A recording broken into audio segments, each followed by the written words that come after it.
Welcome, everyone, to all those who seek adventure, justice, and big damage numbers that come out of the enemy's head. Welcome to Knights of New Avalon, a Beacon Odyssey and the only NLR game with cheat codes that you can input, they just cost bits. Before we do anything, let me introduce to you my amazing players and beacons. We'll be starting with the incomparable Egg. Yo, hi, I'm Emily or Egg-chan, and today I have the joy of blazing Hey Yoon? Blazing it up in What here. the fuck? Playing Haze Yoon, Sapphire's Glare. I'm so excited to be back. And Surge. Yeah, let's search. Next, also introducing the excellent and mechanically minded Ajax and/or Chouse. Hello everyone. Thankfully I remembered to mute this time. Or unmute, sorry. I'll be playing Ajax, our Machina Artificer, who figured out a lot about their past life last episode, so it was a lot. But yeah. I can't really think of much else. And you don't have to at this moment. We are not playing yet. We're just doing intros. And next, the fantastic Foxy. What's up, gang? It's Young Foxy, aka Big Foxy, also known as your favorite Foxville's finest. And today I'm happy to reprise my role as the ever intrepid Kana Alva, the Ariat Cavalier. Littlest boy with the mostest swords. And I can't wait to use some of them. We all cannot wait for you to use even more swords. And last for today, but definitely not least, the lovely Lucian. Hey, that's me. I'm Lucian. I'm here playing Cam again, and there's a lot of people on my boat. I'm not happy about it, but they're here. Until I can kick them off. Which will be soon. We do unfortunately not have a Jeet with us today. That is the tech goblins have got him. There are too many squiffins in his rig. We will have to catch him next time. Ref, do something. He's getting sworn by squiffins. But yeah, last time you all were in a house in the Aetherwild. It was not unfamiliar to one of your member. Ajax had a lot of feelings about that. But it was not until everyone else arrived that the last thing that you guys saw was that you were swarmed by Aetherlings. I do want to give all of you a chance right now to sort of take a look at the map and make some plans really quick and explain what is going on. You're all at the front here, and Cam, I think that, and you can tell me how this looks or how it feels before combat starts, the moment you're like, oh, we're surrounded by deadly spirits corrupted by the chaos of the universe, I want my houseboat not here. You have like emergency measures for this, and I'd love a little description of that really quick. Yeah, he definitely does. God, I wonder what the emergency measures are. I had an immediate thought, but it's so dumb. Keep going. We're here for it. You know the house from Up? Yes. He just slams a button. I enjoy this. Like balloons pop out of the top and lift the houseboat up. Now, are the balloons fish-shaped? Oh my god. You know what? It's one giant balloon and it's fish-shaped. Yeah. Yes. It's, in my head, it's this like balloon fish, and it has like what looks like a hook in its mouth, and that's the string, and it goes whoop, and your houseboat ejects itself into the air. Maybe thankfully or unthankfully, one of your member is in the ship at that time.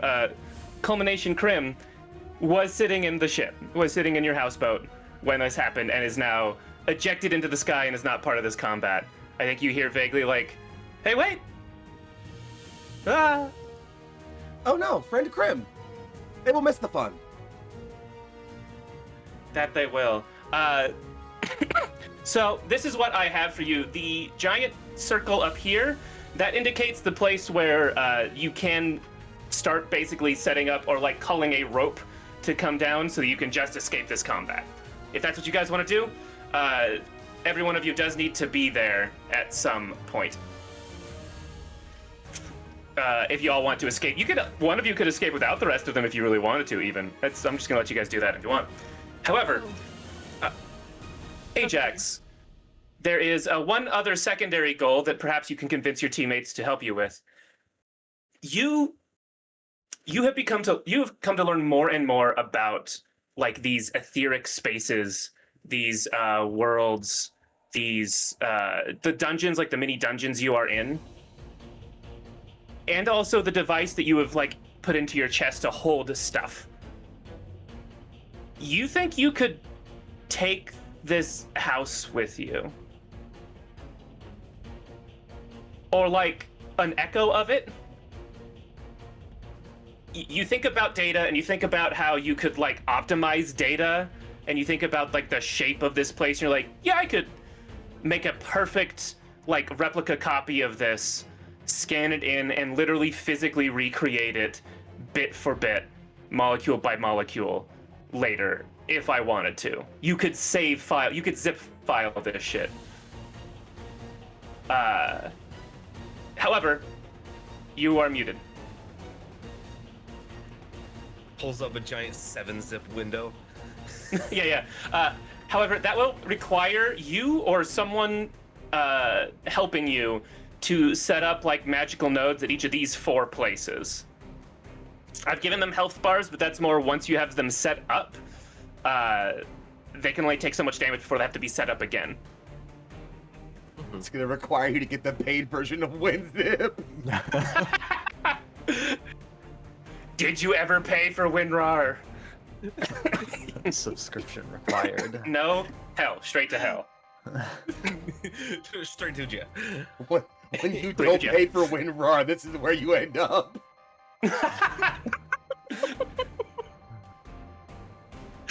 But yes. I'll also say that despite your friend being quite high in the sky right now, you're still getting the advantages that you all earned last time. Which include, I believe, for one of you, nobody can be stealthed at the beginning of combat. And for another, you get to learn who is immune to things. If that is what I wrote down correctly. So the only thing you need to know is that the constructs at the bottom of the map here, they are constructs. Ajax, to your eyes, they do not look like they are built quite the same as you. But Takana, to your senses, they're using high magic. Despite being like metal constructs, they have a white, or like a yellow-orange glow beneath them. And there is a sense of high magic in them. It's not something you recognize, like robots aren't like a thing that is like, it's not a thing on the Auld Isles to make generally. But it does seem like a fusion of things. And those constructs are immune to the dazed condition. So that's what you learn about them. You can also tell that all of the little like dragon guys around you, they were definitely going to be hidden at the start of combat, and that's just like not a thing that they can do now. I'm trying to remember who got that. In particular, was that I feel like Prim, that was or? either Hayes or because I got plus 4 temp HP. Yeah. Someone got we know any abilities that give resistances or immunities, including conditional ones or reactions or things like that. And then I think it was Hayes who got enemies can't start hitting or go or invincible can't go hidden or invisible during the first round. Yeah. But it's not hidden or invisible to that person. It's just hidden or invisible, period. Yeah, generally, yeah. That sounds right. I can't hear you, Egg. I was gonna say, I'm pretty There. sure I pulled the no abilities one, so the hidden and invisible was someone else. Maybe that was Crim Either then. way, right? It's We'll not say then, first- Crim. That sounds right. Yeah. Then from up in the sky, right as combat starts, the one thing Crim can do, you hear a power cord ring out, and it is temporarily disrupting the ability of these creatures to like be hidden from your senses in any real respect, generally. So like a parting gift before they're out of the combat entirely. Wonderful. More friends for the party.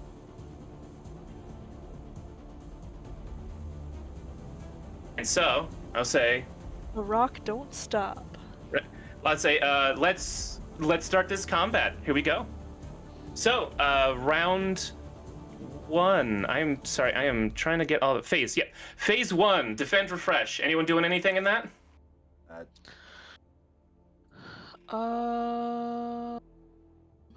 Do we start with MP back from last time or no? I don't think you guys have taken a short or long rest yet, so no. Yeah, your MP Cool. only. Then briefly I rest, yeah. will refresh in that case. Perfect. Choose one of the following. Say- So you refresh to get your MP back, which I believe is one of the options. Yes. what I'm hearing. I don't have any Oh, I need to put my ley lines down. I totally forgot. Oh, Lay right. down some lines. Yeah, while you're doing that, does anyone have a condition that I could clear with my refresh? I'm good. Yeah, I don't believe anyone got conditions last time or earned them in the meantime. Word. We'll do. So One. while Cam is sitting those down, then what does it feel like to sort of bring your magic back in this space? Give me a little flavor. Okay, let me think.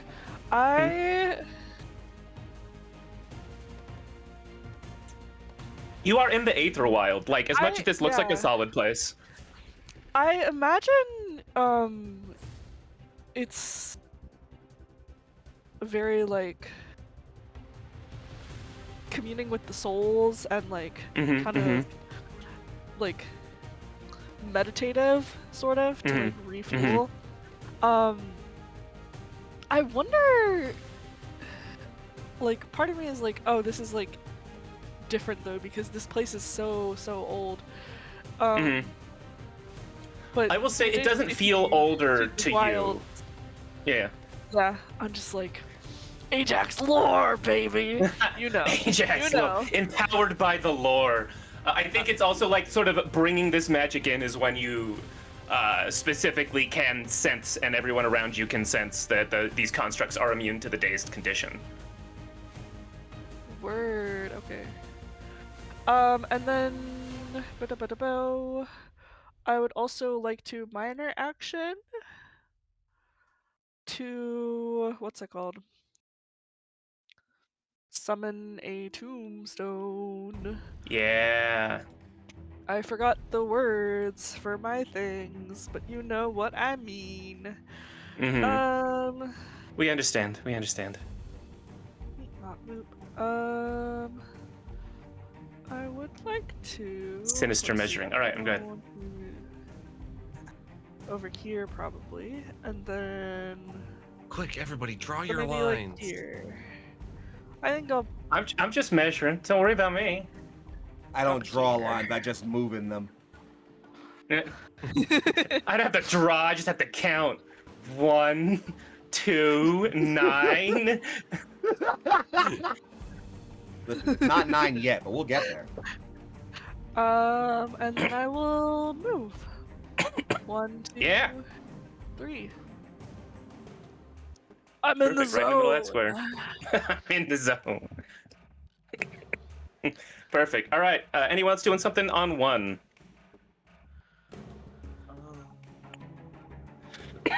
All right. Then 2. Who's doing something on 2?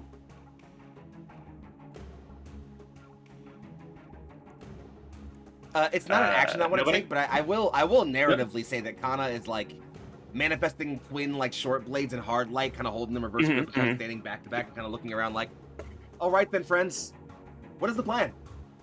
As in, like, are we going for the Ajax's little trinket things, or are we just gonna, are we getting the hell out of here? What are we doing? What's the game plan?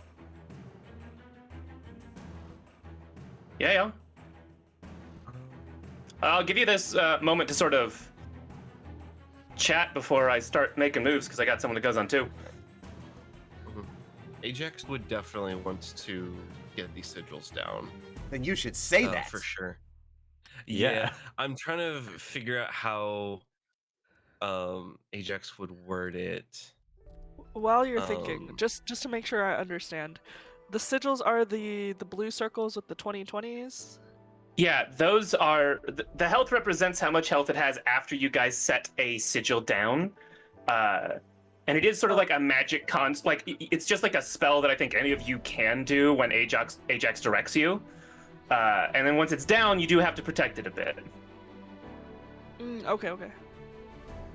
And is it a minor action? Is it an action? I'm gonna say it's a minor action. If you want to roll a magic check to see if you are good enough at doing it in a minor action. Okay, that's fine. Cool. Word. If I crit, can it be a free action?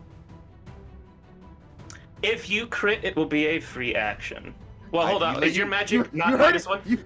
You heard it here first, gang. You heard him say What's your magic? You heard him say it. What's your magic? 0. 0. Okay, yeah, then no a crit points in will do magic. it.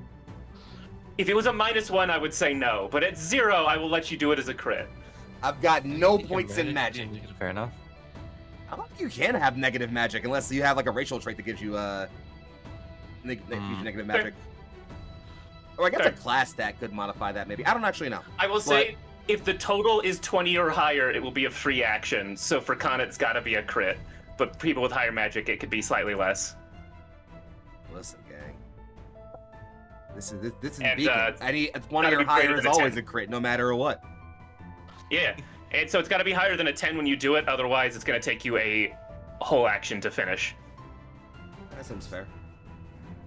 All right. Anyways, yeah. You thought about how Ajax is going to say that? Ajax would probably like. Let's see. They would definitely look around, kind of scanning left to right about the situation at hand. Kind of look down at the pistols they're holding, and probably just say, kind of in general, request, help me save this place. And they'll kind of like, it's like a little like mental kind of thing of just like a little like a marker appears of just like, these are the spots, these are the sigils, they just need to be in place, and then I can WinRAR it. Kana gives a big wide smile. It would be my honor, friend. Gratitude. Let's save these memories. Ooh. Love that. None of these little dragon guys, none of them have ranged moves, and they are too far away to do anything right now. So that's round 2. So fucking cute. Oh my god. I love them. I'm gonna kill the fuck out of them. I'm gonna kill them, but I love them. We will. Five Oh seconds my later, Ajax. god. Blow, blow, blow. I They're cast. adorable. I'm trying to remember the yeah. Shout out to Retrograde Minis because they have some great stuff you can use. If I'm on their Patreon, if you like these little guys, you should be on their Patreon too. They are. Can you guys see the names of those? Yes. Yeah, Hidden Fangs? Hidden Fang, and then Do you see the High bars? Hunter. I do not see bars. Only names. Good. Okay. I only Perfect. see All right. bars for the sigil spots. Yes. Yep. I'm always like, what does this setting mean? So we're good. Yeah, that's round 2, because y'all didn't have anything else to do. All right, moving on. 3. Phase 3. Anyone doing something? I will definitely be going in 3. Phase 3, skirmish. Yeah. Just imagine it's like a video game. Little text pops up right in the middle of the screen whenever phase happens. Phase 3, skirmish. Let's see. I'm gonna use my linked revolvers.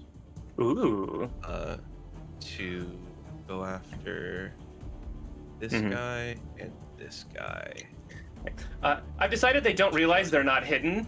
So as you start pointing at them, you see these little dragon-y faces just in surprise, like what? Just like, you can see me? Yeah, they can't tell the difference. Yeah.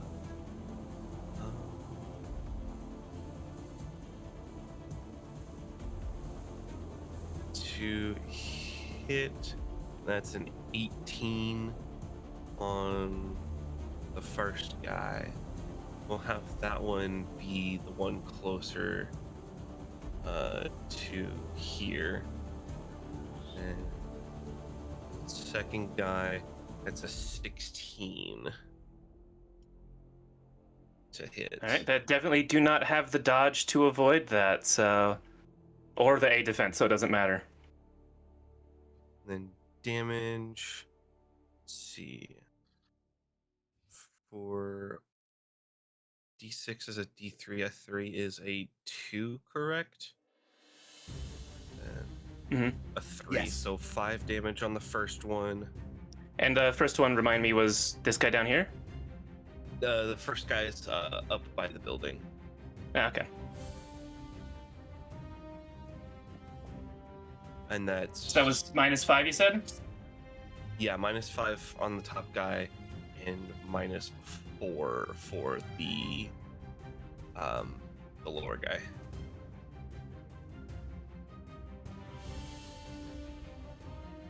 Alrighty. Yep. Yeah, they got a 10 in both the dodge and A defense, so you are good to hit them that way. And then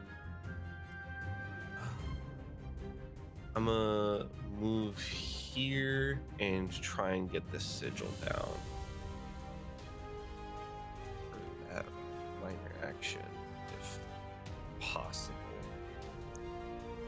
Oh, excuse me, their dodge is 12, but meets it beats it, so.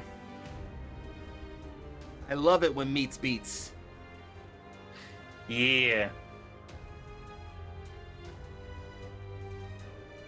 That is a 19 plus 2, so a 21 for that sigil. Yeah,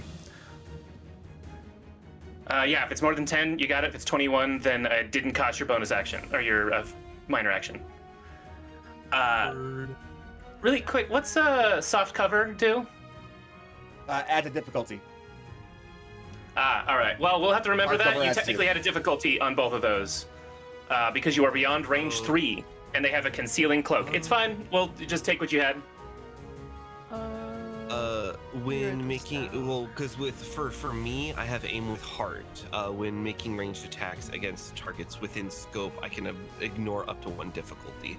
Oh, never mind. Yeah, they are definitely not happy about fighting you. I do not kill with my gun. I kill with my heart. Guns are a formality. Remember that.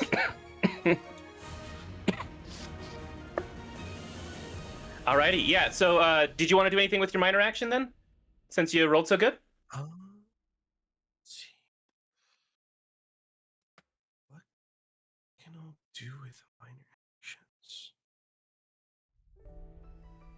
I can't think of any minor actions to do, Okay. Unfortunately. Cool. All right. Well, then I'm going to have our friend here, whose name I definitely remember because I'm good at this. Rodram? Rodram, thank you. Goddamn. Yeah, Rodram is here, and he's sort of just decided to back you up. He's like, yeah, all right. Well, I'm here. I am here for some fun. Yep.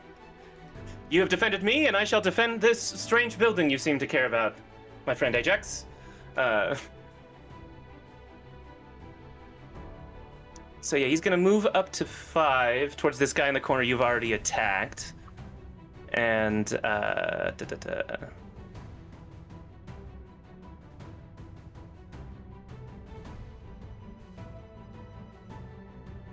I was not as prepared with this as I thought I was. Take your time, gang. We believe in you. Yo. So yeah, he actually runs up really close to this guy and is going to use Rush, which will let him, I believe, move again. It will. It says 2, 3, 4, 5. So he kind of actually just runs up the wall next to him. And it's just as he passes by, it's this spin and a gentle step. It's. I think he says out loud. Sorry, you said gentle step. I said twin lion fist because I'm Naruto brained. I'm sorry. I'll yeah. And see, because I'm trying to think of the. He has a series of dances effectively like you do, Kana, although he calls his strings, and so this is his second string, I think, is called a gentle step. Cool. As he just like, it seems like he doesn't even touch this guy, but you, Kana especially, having like tuned into this kind of combat, the end of his bow does pass through him as if his blade, and he does an additional 3 damage. Guy's almost dead, but not quite. And now he's up on the roof, and he's just gonna try and snipe people from here, it seems. Got more than 8 health. Understood. Yep. Anyone else doing anything in 3? Nah. All right. 4. On to phase 4. Who's doing something in 4? Phase 4. Reposition. Nah, nothing here, gang. Nope. All right. Phase 5. Do we? I will set search it to off go now? in this round as Oh, well. hell yeah. Go ahead, Hayes. You do But if that. someone else can go first, I do not need to go first because I've already went this round. So Trying to decide if I want to go in 5 or 7, but I think I will, in fact, go in 5. Yeah, I'll go in 5. Why not? Start off with some simple. Nope. You know what? I lied. I'm going in 7. okay. Cool, I'm also going in 7, so we're just hanging out. I will go then. I will do my surge. Yeah. And I will take my movement. 1, 2 of my 3 movement. And attack yonder hidden fang with my shovel. Perfect. Fucking yeah, good he dong, is, this guy. you do not have a difficulty simply because the concealing cloak only works for beyond range 3. Word. The concealing Coca-Cola. That's the one. Oh yes, that's the Coke that I definitely meant for sure. Mm-hmm. He drank the The one you Coca-Cola cannot concealing. see.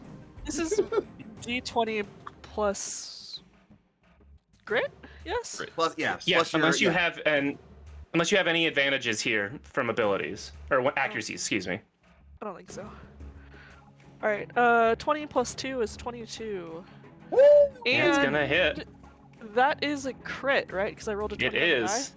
So, when I critically hit with a club, the target is sundered until the end of their next turn, and they receive -1 armor for the rest of the scene. Yeah, this guy has now -1 armor. Woo! And once per you stripped his round, when I fucking hit a character clothes with a club, can this hidden fang also make a bulk save?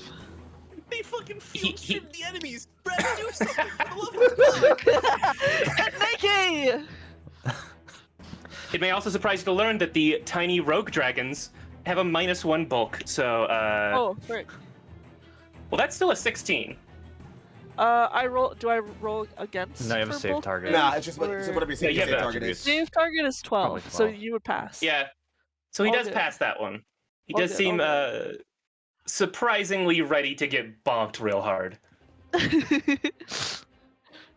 But however, you still get to do damage. Yeah, but how much damage did you do? Nothing. Go ahead. Oh yeah, true. I forgot about that. 2d6 plus 1 physical. So let me I'm roll about my to say, are you 2d6. sure you can take this much damage? Are you sure he's ready for 2d6. this? My He's shovel ready to hits get hard. stunned. Yeah, he's not ready for how hard it's gonna hit him. I don't 10 think. plus 1 is 11 physical damage. Yeah, he dead. He fucking braces his hand for the impact. Just tongue. Oh, okay, cool. Yeah. It's like he doesn't get a concussion, Okay. so like he moves his head like I have to take the blow on the shoulder, and you just crush his arm and his shoulder, like clavicle and all of his ribs, and like all the way down through him, like it's just all broken. Sorry, little guy. And then he dissolves into smoke because it is an aetherling approximating the shape of a living thing. Right, yes. swing, friend Hayes. Immediately.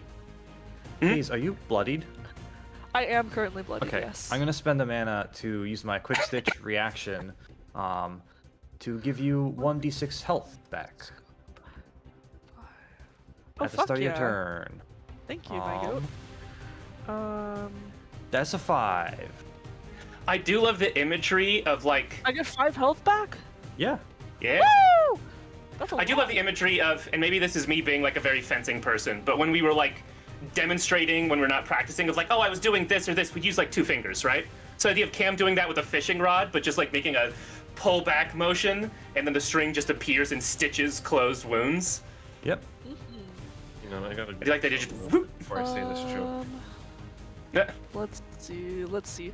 And then I will use my second minor action once more to. I have a feeling over when Cam like here. does this, it ends up being a Mhm. fishtail stitch. That's what you Googled to make the joke. You're like, is this a real thing? Yes, There's got to be a yes, fish that's what I named did. Stitch. Woo! Of course there I was is. like, is this an actual stitch or am I just tweaking? Oh, right here. Fuck yeah. Thank you. Mhm. I was Was hurting it- a little bit. Does it cost you mana to summon your tombstones? Yeah, it does. So I need to go Okay. back down one. Thank you. I do be forgetting that shit. Well, Spend didn't more you time start in your those turn leyline inside zones. didn't you start your turn in the Leyland though? Because you surged? Oh yeah, I didn't You did? roll that. Ooh, better roll a Why? d6. It's a 4 And plus it's- to get your MP back. Okay, weird. I rolled a 2. That's okay. It's a Wow. 4 now? That's That so is- good. Yeah, Yeah, that's nasty. What the fuck? it is real good. Leyline Walker's phenomenal. And he gets 3 of them down. That's just gonna Yeah. keep getting better. Oh yeah. Delicious. Alright, cool. These shields. And I get more focus because I just ended right next to my fucking tombstone again. Hell Yeah, all right.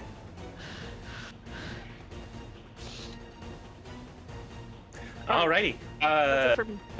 I don't have anyone going in this round, so was that it for everyone else waiting for 7? Yep. Yep. Cool. Anything in 6? Just want to check to make sure. Nope. All right. 7. One of you guys go first. Cam, you want it?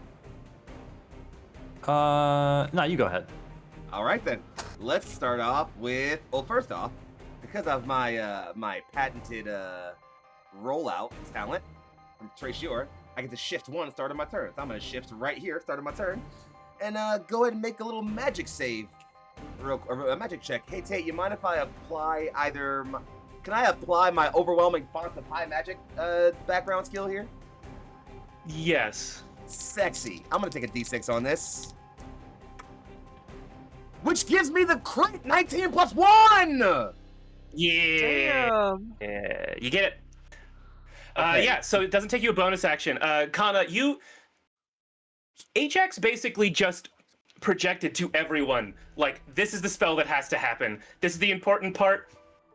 Like, it has to do this. And you don't, like, Kana, you're not a mage. You're not, like, someone who really gets, like, the technical part of magic. But you, at this moment, as you do this, you feel like, oh, it's something that has to understand this place and this building, and you just shape it so instinctively. What's that like? What's that like for Kana? Just real quick. I think it's a simple, just like outpouring of his magic. Like it's not even necessarily meant to be like. He's trying to help form the sigil, but it's almost like pressing out his magic, almost like as a show of force to the enemies around. Of like, my friend said we're keeping this place safe. If you want to harm it, you have to go through me.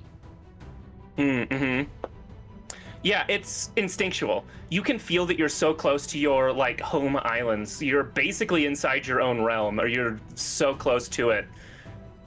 it's easy. It is effortless. Hell yeah. All right. Perfect. I'll do my regular movement now. 2, 4, and then we're gonna go 5.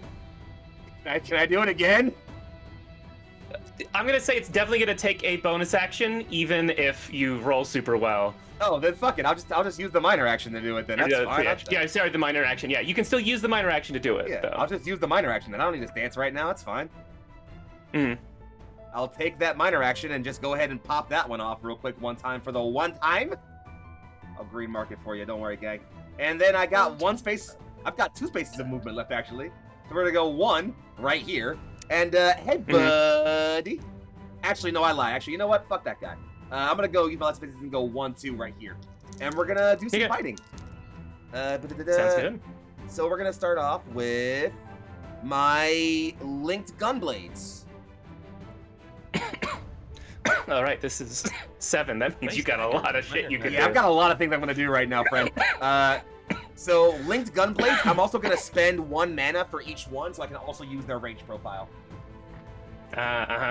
So I'm gonna go If I ahead. remember right, they're not gun blades for you. They're like throwable swords. Well, they're just small knives, but one of Kana's dances, Oleander Dervish, has them project blades of hard light by slicing. Yeah. Blade beams. Yeah. Yeah, because I'm Some sword classic boy. ass blade beam.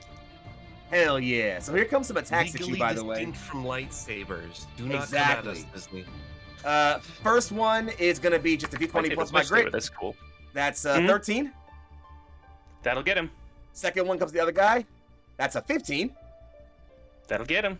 And then I got 2 other ones at the other guy, but I will roll these with difficulty because of the, I guess I could do it from here, because they're range 5, so I could theoretically do it from here. And then you would just... get difficulty if you're outside of range 3.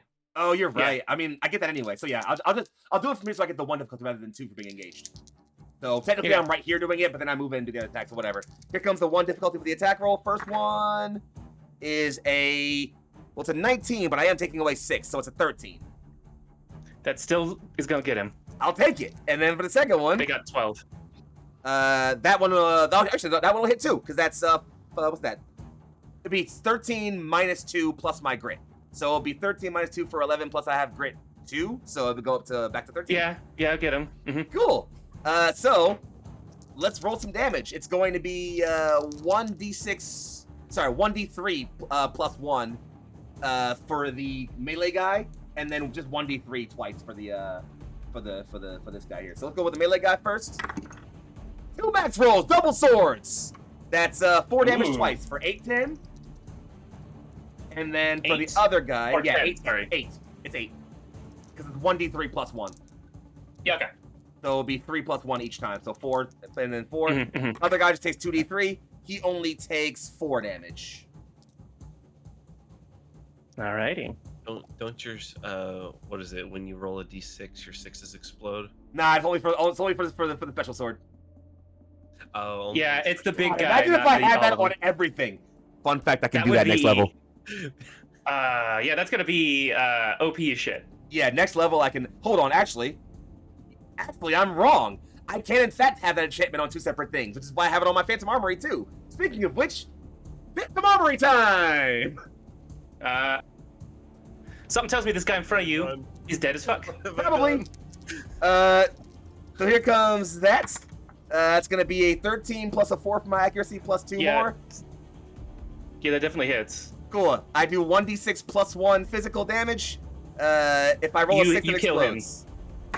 You Cool. kill him, he has 2 left. Fun fact, I rolled the 6 anyway. Yeah, let's see how much do you kill him? What does Kana do to this small goblin thing? I imagine it's like Kana is like moving really fast. It's past him, turns on both sigils. As he kind of wheels back around, he's like zipping left and right to kind of evade the guy in front of him to like cast hard light blades at the other guy behind him. And I think he just he's actually pretty dodgy. So you're like, this thing is really trying to like be in this space with you, and it's not bad. Like, better than a lot of like knights you fought, honestly. Yeah, and I think at first he was just going to like move past him and go for the other one with Oleander Dervish, but I think eventually he just like tosses the small blades up. They disappear into hard light.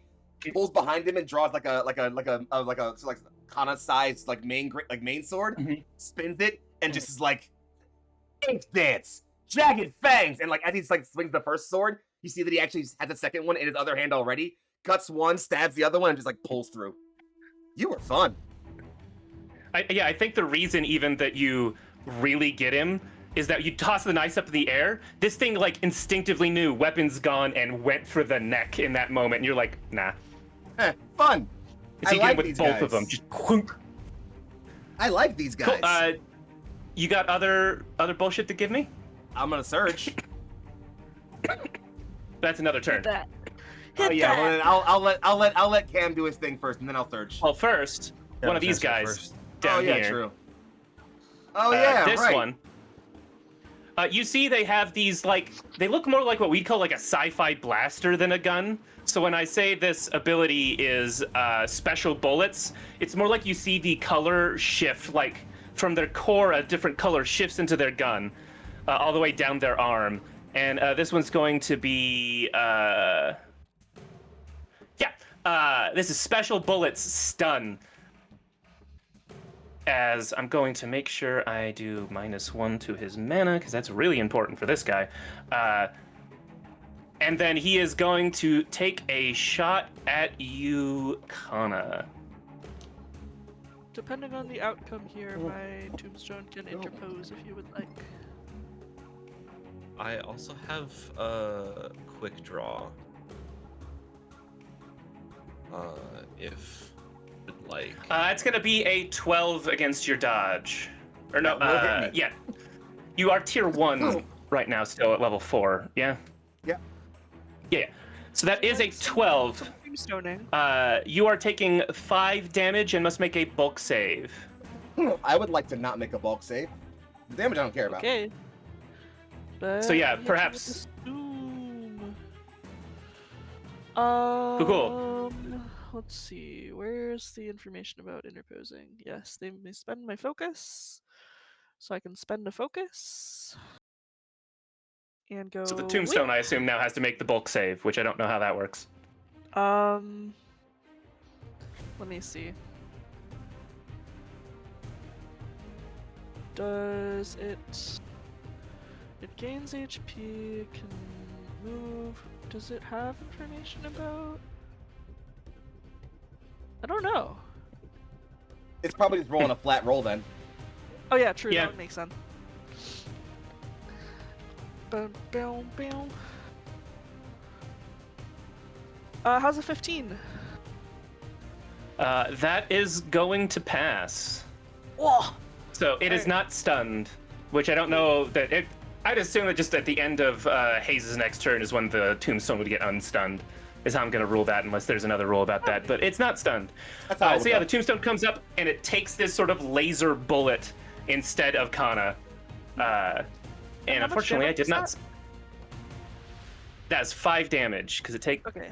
Because the repeater ranged weapon takes as much damage equal to the gunner's current MP.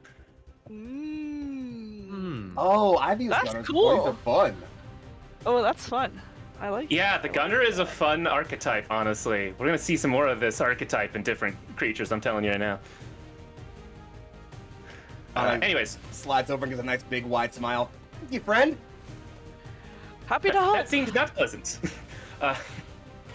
Anyways, that's that guy's turn. I assume, Cam, you're gonna go next? Yeah, I guess that makes it my turn.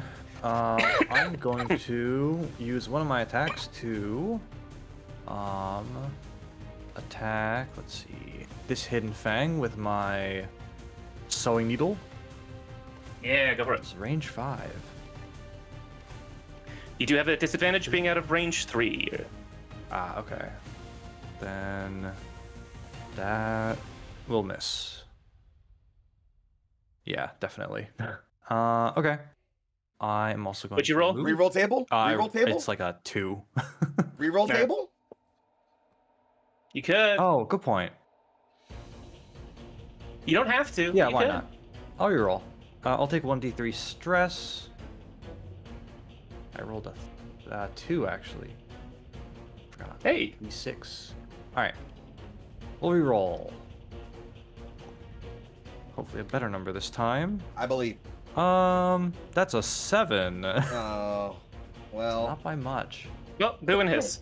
These things are pretty difficult to hit. You can tell, like, as it comes in, its position, even where you know where it is and it's not hidden, there's like a cloak around it where like the grass and the earth is sort of deceptive as to where it actually is, and so they're quite difficult to hit until you're right up in their business.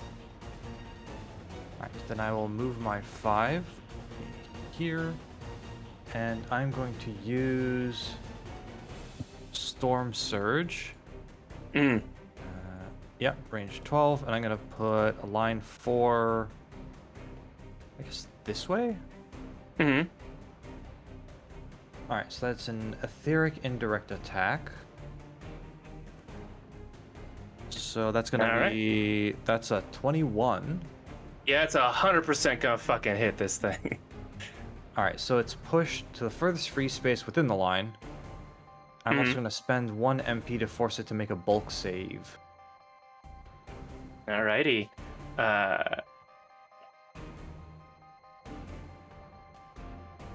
Wow, both of them have -1 bulk. Interesting.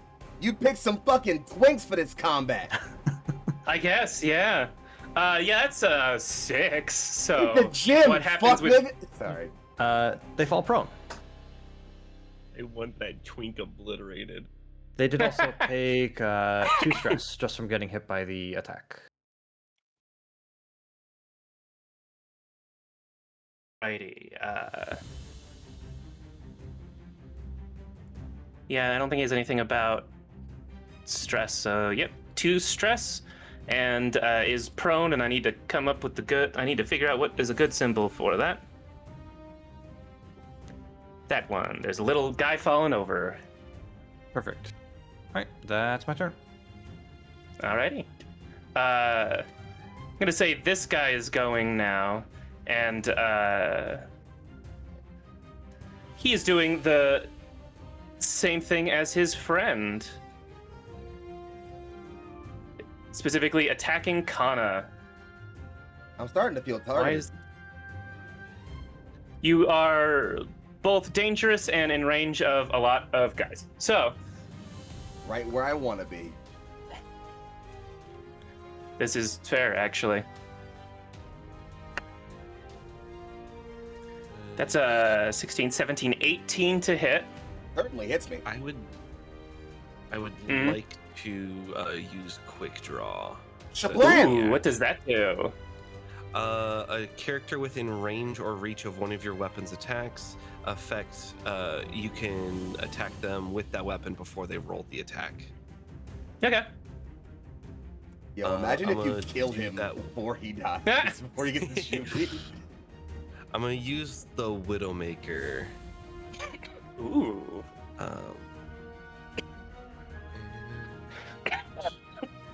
It crits on a 19. That is an 11 plus 2, so 13. Yeah, it's gonna get him. I'm gonna crit. But we'll roll to see if I reload it. I do not. Unfortunate.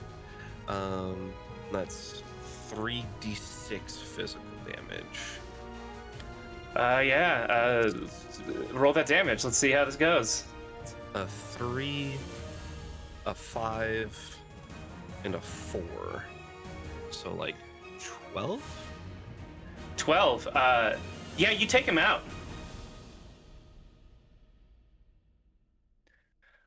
You could tell it had a little bit of armor, but like not a lot. These things seem almost hollow, that they are more like a light construct covered in armor than they are a robot. And thank you as well, friend. Yeah, the fuck Kana gang is having a hard time. Well, I keep the squad with Now, me at all times. I'm the real fuck Kana gang. Step away, bitches. Only one person's allowed to do that. Go away. No, did someone else want to search this turn? All of these guys, they're like, I think we may have a misunderstanding. You think he's the danger? Nah. Anyways, I have a quick question. Anyone else first gonna do a turn? Oh, Any more surge it. searches? Yeah, I was alright. planning on surgeon. I'll search it up. Ah, all right. Yeah. Roll out for 1. I'm gonna move 1.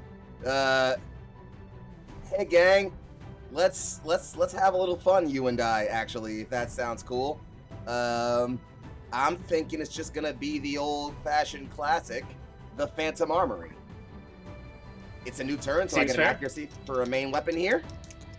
So I'm gonna go ahead and roll with that accuracy. I'm gonna get a 10 plus 2 plus 2 for a 14 total.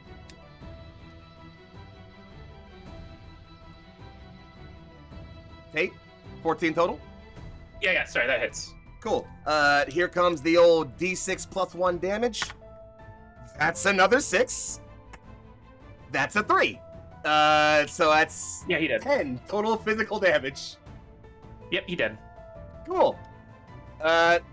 Yeah, just gonna carry through with the last motion, slice through the last guy, spin my my sword around, and you know what? Okay, friends, I'm gonna out of character ask you this question here. I can either A, double back and start clearing out some of these, these other hidden fangs, or I could B, fucking bum rush this asshole down here and make his life really, really uncomfortable. Up to you. I could I pop feel like over to the left side if you want to go down.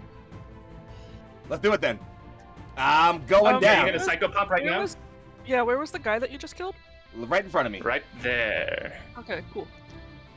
Then I will spend my...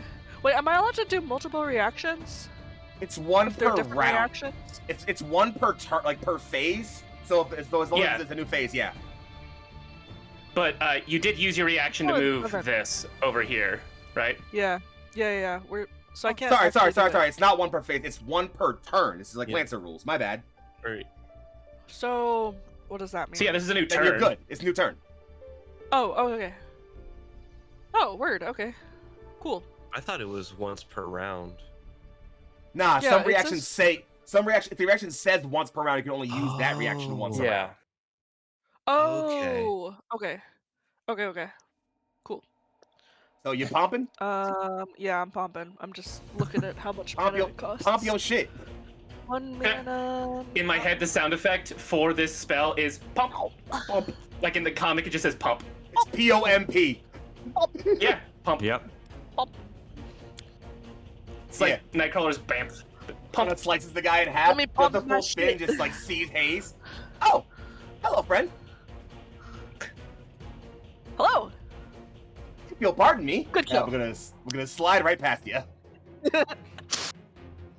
2, 4, 6, 7 for my movement. I haven't minor actioned yet, so no. I'm just gonna give him the Link gun blades as with the range variant. Let's give that to him. Here comes some attacks, Tate. First one's 19 plus my grit, so that one crits. Second one is a 20 plus my grit, so that also crits. Yeah, it was definitely you're gonna fucking hit. This is the 1d3 damage, taking the highest one from each roll. The first one got a 6, second one got a 3. I'm gonna see if I can roll higher. I not get higher than the 3, so it's 5 total damage for him.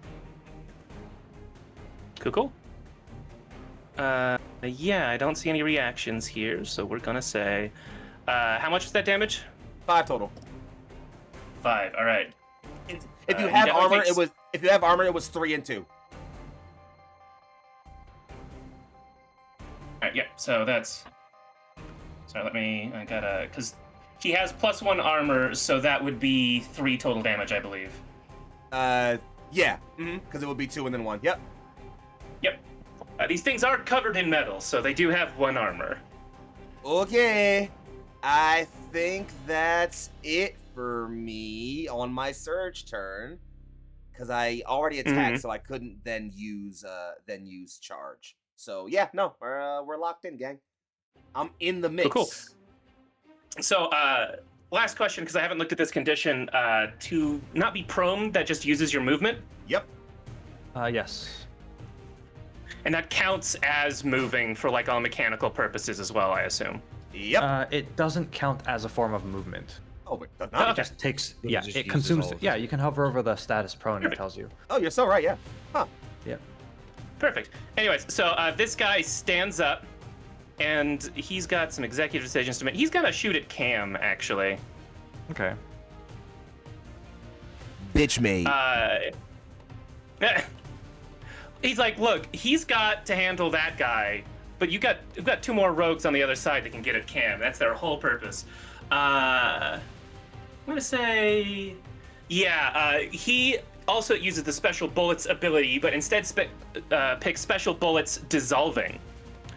Okay. And yeah, he's going to take an attack at you, Cam, which is going to be against your dodge. Ref, he's got action rounds. Do something.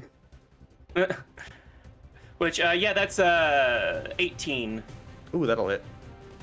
Yep, and now you are sundered until cleared and have taken 5 damage. No save on that one. 5 damage.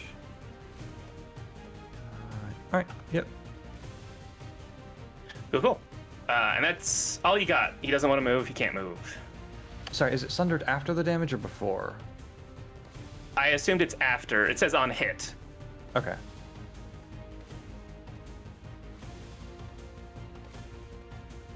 Cool. Alrighty. That's all I got for 7, unless someone else wants to surge. We will be moving I on. am also going to be surgeon. All right. I am a surgeon. Sorry.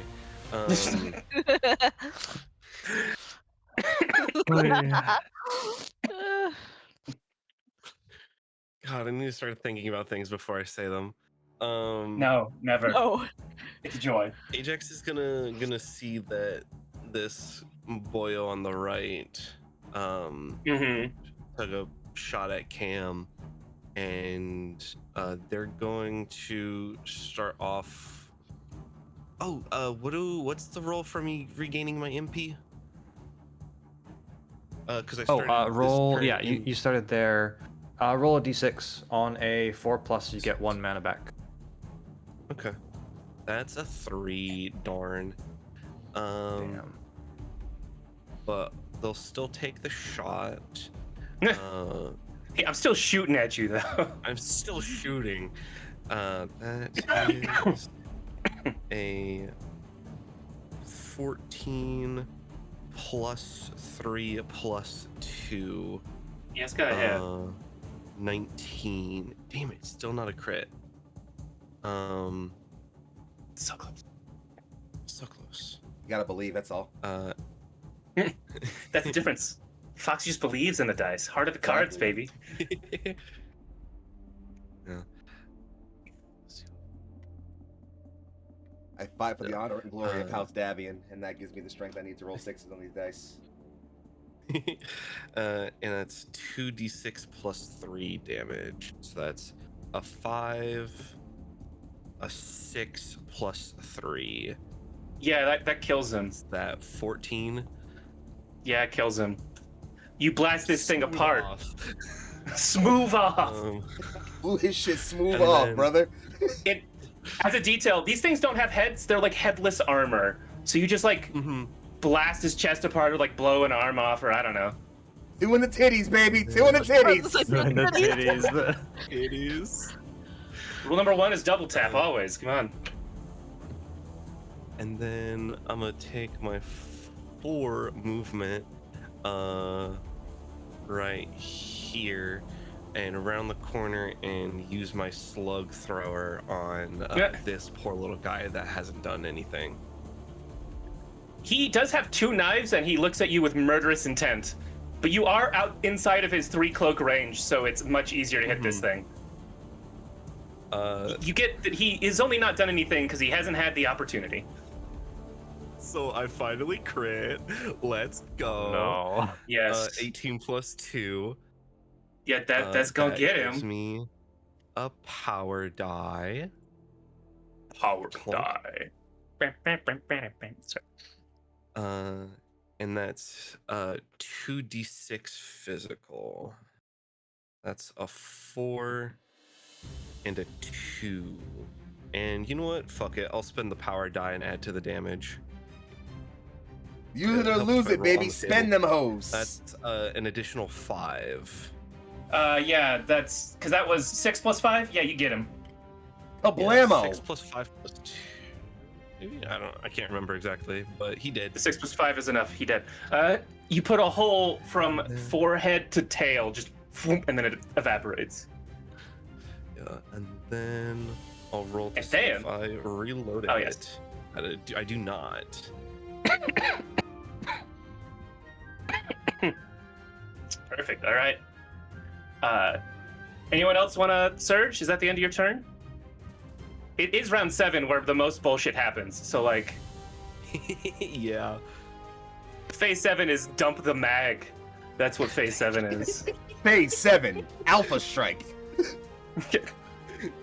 I've got one last gun I could use, but like I I think- can't. I don't have the actions for it. Yeah, because you've already used all your actions, yeah. I've attacked twice, yeah. But All right. yeah, that'll be all I wrote. Actually, I get temp HP. I get 4 more. I'm up to 12 temp HP. Damn. All right. Temp HP does not stack. When you gain temp HP, it replaces whatever temp HP you have. Yeah. It says I gain temp HP. Yeah, no, but whenever you gain That's temp HP, how you gain it. Okay. it replaces whatever amount you had up to the Okay. maximum you gain. No, not 47. 4. Fun fact, I started this fight with 4 temp HP and I've gained 4 temp HP 3 times. Fuck yeah. I also haven't been Right. hit yet, so you know. Not for lack of trying. Yeah, no, you've been giving it a college try, gang. You I see you. have been trying. But yeah. Anyways, if that's the end of your turn. Yep. Cool. Back to phase 1. Anyone doing anything on phase 1? Nah? Oh Uh, no, one I'm that not Hayes running will have to anymore, be. so I don't need to do that. Cool. Phase Oh. 2. Sorry, I'm What? gonna have to use. I'm gonna have to go in phase 1 to refresh. All right. Go do that thing. I imagine you have a little bit of stress and or loss of mana on you, considering all that. Yes, I have. Well, first, roll that d6 to see if you get that mana back before you do anything else. 'Cause it's start of your turn. Another 2. Start- Damn it. What? Cam is trying so hard to give you all opportunities to be better. I really am, yeah. Yeah.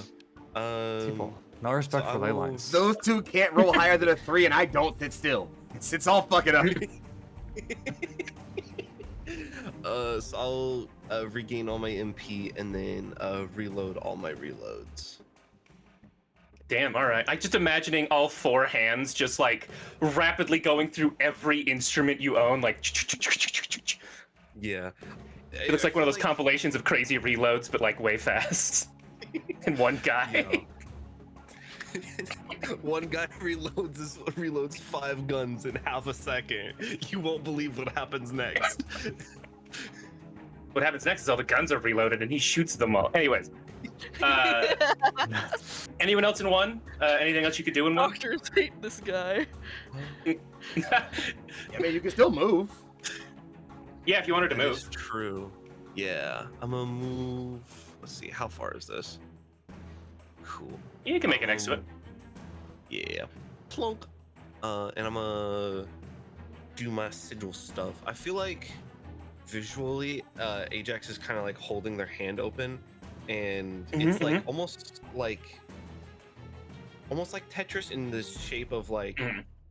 these basic sigil pieces like are formed and then they thunk into spot Sure. and kind of like form this circle. I'm going to give you an accuracy either on this or the final check to basically finish up the spell once this is down. Your choice. Okay. My thought would be for the final check. Agreed. Sure. That's a 13 plus 2. You got it. You had a minor action still, right? Or, yeah, minor action still. Yes. Because refresh is a major action, and that's the MP and reloading. Cool. Yeah, you got it. All right, that's what It's before, pretty guys. simple. You're the one who designed this. It's not a problem for you at all. Alrighty. Anyone else in one? 4 for 4. Let's clean it up, gang. Cool. Two Actually- channel or yeah. I will go. Mm-hmm. Yeah, I will go. I'm gonna 1, 2, 3 of my movement and then defend. Mhm. So gain focus equal to armor plus 1d3. Let me roll really quick. Ooh. That's a Yeah. 6, Okay. so Okay. that will be 6 total focus gain. God damn. Attacks against me are made with +1 difficulty. That's pretty good. Could not be So more that locked in. is 11 Yeah, defend focus is really good if you know altogether. you're about to get hit. Like, it is not a bad choice. I'm assuming I will get hit. And I also can't Oh. move fast enough to make it to this hidden fang first, so. Yeah. Well, even if you Um, don't, you get your reaction to move tombstones, which, if I remember right, costs focus. Yes. And because I have armor defender, I can spend my focus after I've defended to gain +1 armor per focus to a maximum of 6 temporary armor. So I am going God to damn. spend that 6 focus that I just got, putting me back to Mhm. 5 focus to get 6 more armor for the time being. Well, I think it said you can max out at 6. Don't you already have like 3 armor? Oh, yeah, I do. Okay. So I can do 3. Yeah, keep some of that focus. 8 Because honestly, and 3 if yours is the last turn this phase, I have to make a choice because I hadn't decided how stupid these Aetherlings in particular are, and I don't know if they would go for the secondary objective or just you guys. We'll see. Imagine So I seeing gotta someone roll to with see. fucking 6 armor, 8 focus, and going, yeah, that's a fair fight. Wait, so because interpose doesn't say once per round, I can just do it per attack? Per turn. Is- Wait, it's once per Per turn. turn? Per turn. Yes. Yeah. Okay, per turn. Oh, Because right. it takes a because reaction, because and you only get there one are reaction per beasts turn. like you who can attack multiple times. I forget, because I can only attack Yeah. once, because That's me. I just ka-chunk. Okay, cool. Cool. Thank you. I mean, shit, we do about the same damage was regardless, so. I mean, I have to be really close, though, so that's less frequent. Valid. Meet Mop Moop. I will spend my minor action to spend a focus and move one of yonder tombstones. Jiggly. Yep. 1. So while you're doing that, I'm gonna ask the players Sure. here. So I did have the Hidden Fangs like collectively roll a mind check, but they are beasts. Like that's specifically something I did to give them this like they can just be. You can't opportunity attack them is like a thing that they haven't had a chance to do because you guys just kill them instantly. But yeah, it's like. So they rolled a 10 plus 1 minus 5 because they get a difficulty for being beasts on all mind checks. So that's a 6. Do you think that feels like that's stupid enough that they're gonna go after Hayes, right? Oh yeah. I mean, yeah, that seems like it. That'd be Yeah. my guess. I also Yeah. don't think that one saw their other guy just get absolutely obliterated by the shovel. He is a little bit in the corner, yeah. Girl, he doesn't know what my shovel can do. Now he is going to Even still if I do can't this beat like him, I know tactic. Jerry can. Anybody seen Jerry? Jerry, I am a dwarf and a big. I'm sure he's fine. We're all stealthy. He's just hidden. Speaking of which, the first thing he does is in fact go hidden. I don't know which one of these I should do for that. Just make them not visible to us. Just fucking just put him on the GM layer. Yeah. I know. Bye. He becomes opaque because you can still tell where a hidden creature is. There's just Yeah. like other bullshit involved. Oh, there's difficulty to it. He does walk up into here, and while he is hidden, he's going to have some benefits to hitting you. Word. Specifically, +1 accuracy to negate your +1 difficulty. Okay. We balance out. And yeah, I've been trying to conceptualize the fact that you can tell where a hidden creature is hidden as a condition, not like I hide them from you. Yeah. I think it's you can tell there's something vaguely there. Like your magical senses pick up there's an aetherling like within a few feet of me in this direction right there. You cannot see him though, so it is like more difficult to track. But also, Hayes, you have just anchored yourself down magically, so maybe you actually can tell that detailed, and that's where the like difficulty comes from. Like it feels like it is your magical senses giving you this. So kind of. so this little kobold guy who thinks he's fully invisible and isn't really comes to stab you. We're gonna see how well that goes for him. You'll never see well, that this is- coming. That is an 18 plus 2, so that is a crit. Yo, Uh, that'll hit for sure. yeah, and that is, I believe, 5 physical and then doubled because of crit. Well, no. By default, NPCs crits don't mean anything. Ah, okay. Oh, Although he does okay. become hidden again, despite it would normally like hidden ends when you Oh. attack someone. So 5 damage. Yeah, 5 damage Does physical. it do anything to you? That will be negated by my armor. But So, like, let me read. Like he's still like Yeah, gets okay. inside your reach really well, and like a blade right for your kidney, and it just kind of pinks off the magical armor you have just boom. It takes a lot of it out. Don't get me wrong, but like He just Or it had his doesn't, 'cause fucking he's not Naruto sundering. moment. Well, He I just mean, like if- fucking If I hadn't in had stealth technique. my defend bonus armor, then it would have Yeah. been a little bit. But you know, he did get a 6 on a mind roll and deciding what the I'm a fuck I do. tank, baby. I'm a Yeah. fucking tank, baby.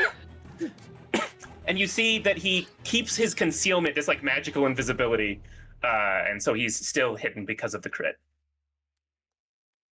That's like Yeah.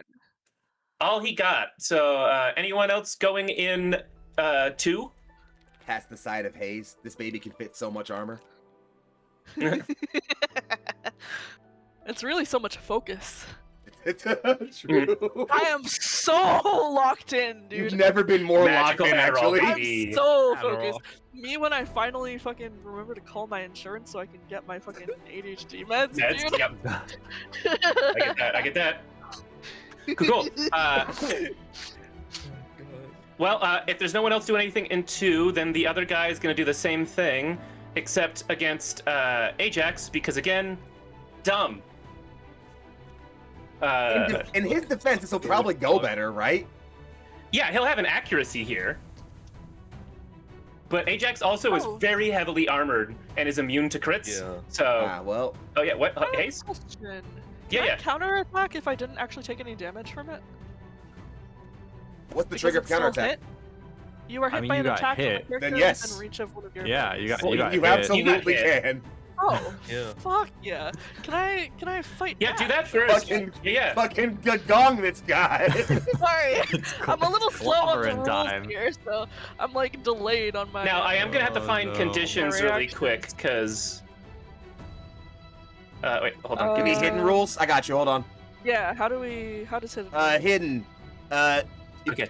It says you Well, can only I guess target them with it's AOE's or while adjacent to AoE them. Or while adjacent. We are adjacent. You are adjacent to Yeah, them. you are You are adjacent. adjacent. Which is also, again, he's dumb. He does have a reach of 2 on these weapons, and he did not Oh, use so them. you could have just stood one away from me. Yeah. I don't Buddy. have reach too. 6. I don't have reach He too. rolled a 6. Well, we found the Naruto of these ninjas. Yeah, I rolled an 18. Bro is talented, but he's not very intelligent. Yeah, you got him. Roll that beautiful bean footage. Oh, if it's 20, yeah, you got a crit. Is that pretty good? Crit this man. Yeah. Yeah. All right, so Yeah. Buddy is sundered You're- again. You're gonna turn this motherfucker into And refried then beans. our 2d6. First roll that damage, and we'll see if I have to care about Sundered even a little. An 8 plus 1 is 9. Ooh, that's pretty close. Was Yeah, there any I other damage added to that? Reroll table. Sure. Reroll. Oh, wait, you can't have damage, I don't think. Oh, wait, no, you He crit. is- You crit. You crit. You crit. Oh wait, I did crit. Fuck. Roll again. You're Roll again. right. Roll again. Roll again. Roll again. Okay. Because, yeah, crit, you roll the damage twice and pick the higher. Pick the highest. Yep. 7, so it's an 8. Whoa. Yeah. Very I rolled a close. 6 and a 1. I rolled a 6 and a 1. Uh. All right. Good shit. We're duking it They're out still over here, me sundered, and this though. little dude. Yeah, he is still sundered, so like you could sneeze on this man. Yeah, sunder this guy. Also, if I Um, recall correctly, Can I bulk with save on hidden, him as well? Yeah. Oh yeah, I guess he's This hit. He's not might hidden mix anymore, right? around. Yep. yeah. My boy put the smoke Oh, bomb down and got fucking clocked. They'll never And see me in anything here. within an enemy's line of sight, Someone. unless they are either invisible or benefiting from cover against that enemy. Yeah, right. So, I think it's fair to say the 6 is still, he's going to attack Ajax, but this guy is going to do it at the correct distance. I don't know that that's going to help against Ajax, who has gun, but like... All right, so we found the Sasuke of their group. Got it. Because he's only It's still 2 generally a from me, 6. So I'm Yeah. still within 3, correct? Yes. Okay. Yeah, well, that's Yeah. the thing where he only has a reach of 2 and the cloak is 3, so he does have to be... he doesn't have soft cover if he uses these weapons at all. Like, that's the balance here. That's fun. I like that. Yeah. Yeah, I do appreciate it. I could have given them a crossbow, but I decided that that was more complicated for this specific low-level rogue. Anyways, yeah, so he is getting an advantage on you for this because he is hidden. And that is a 15, 16, 17 to hit. That'll hit. Oof. Yeah, so you take 5.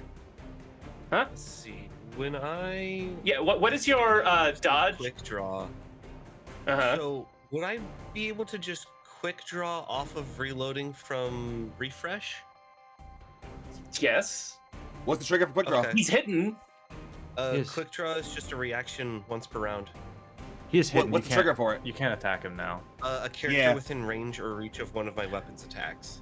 Well, yeah, Well, he's he hidden, is though. You more can't than see one him. space Hidden, away. though. Yeah, so you can't. It has to be an area effect to hit him Yeah. hidden, or you have to be right next Yeah. to him. Okay. Oh yeah, because he is hidden. Yeah. That's why these Yeah. guys would have been way more terrifying for y'all if you didn't have a thing that says no hidden at the beginning of the You can fight. only target the Fuck enemy. yeah! Thanks, Okay. Grim, for that. Hell yeah! Shout out the musical Beautiful company, power that chord. gang. Hell yeah! Beautiful power chords. Let's see. Do I? They kind of hard carried with that one. Anyways, Honestly. that is the hit. You take 5 physical damage. Okay. I take 1 damage. Yeah. Thankfully, you don't have a condition, which is what the gunners. Yeah, he's got adamantium armor. That's why Yeah, he moves so he's- slow. That's why he's the slowest man, is because he's wearing heavy fucking armor. Yeah, his armor is even bigger than mine. Jesus. Yeah, I mean, he got legendary armor. Like, That'll do it. Yeah, bro. I don't even know what the fuck that is. Yeah. I never heard of that. On the Also, table. unfortunately, the gunners down there were supposed to give you all conditions so that the rogues could do more damage, but y'all have just absolutely mollywopped those gunners Yeah. every time. Tate, I have range of 15. Yeah, so do they. They That's the are gunners, not baby. safe. They aren't. And I I'm didn't, just I speed didn't expect 7. them to win, right? Anyway, so you've taken a little bit of damage, and that's all that man can do. So is anyone else on phase 2? Negative. Nope. All right, phase 3. Skirmish. I'll go ahead and go.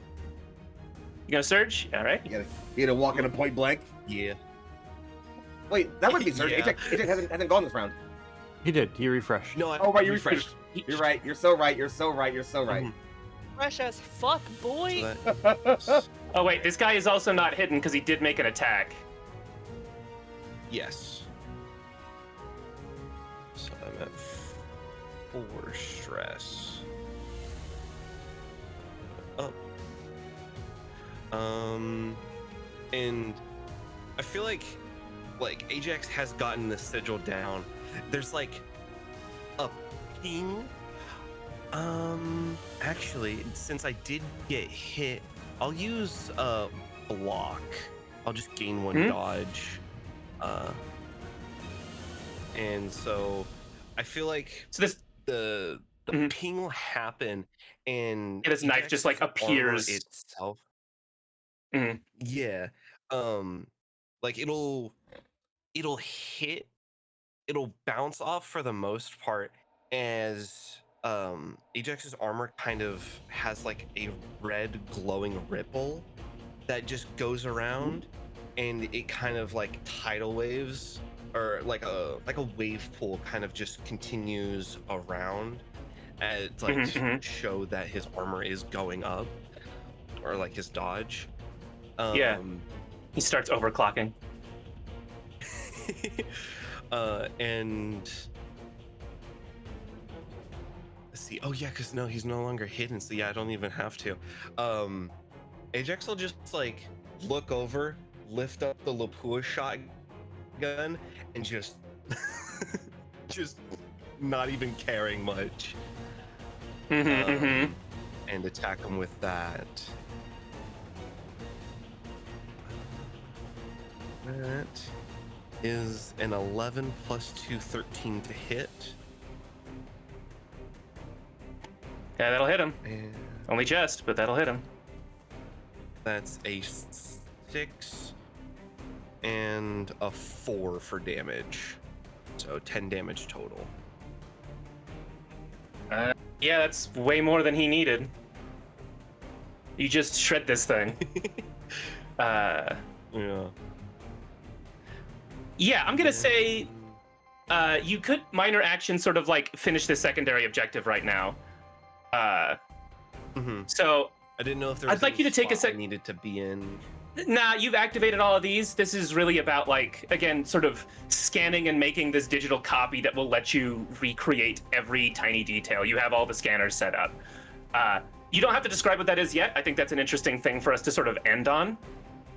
I am going to really quickly do this guy's turn then, but we'll just say roll first to see if you do succeed here, but you probably should. You can take this accuracy. Let's see. And it's not like a difficult roll.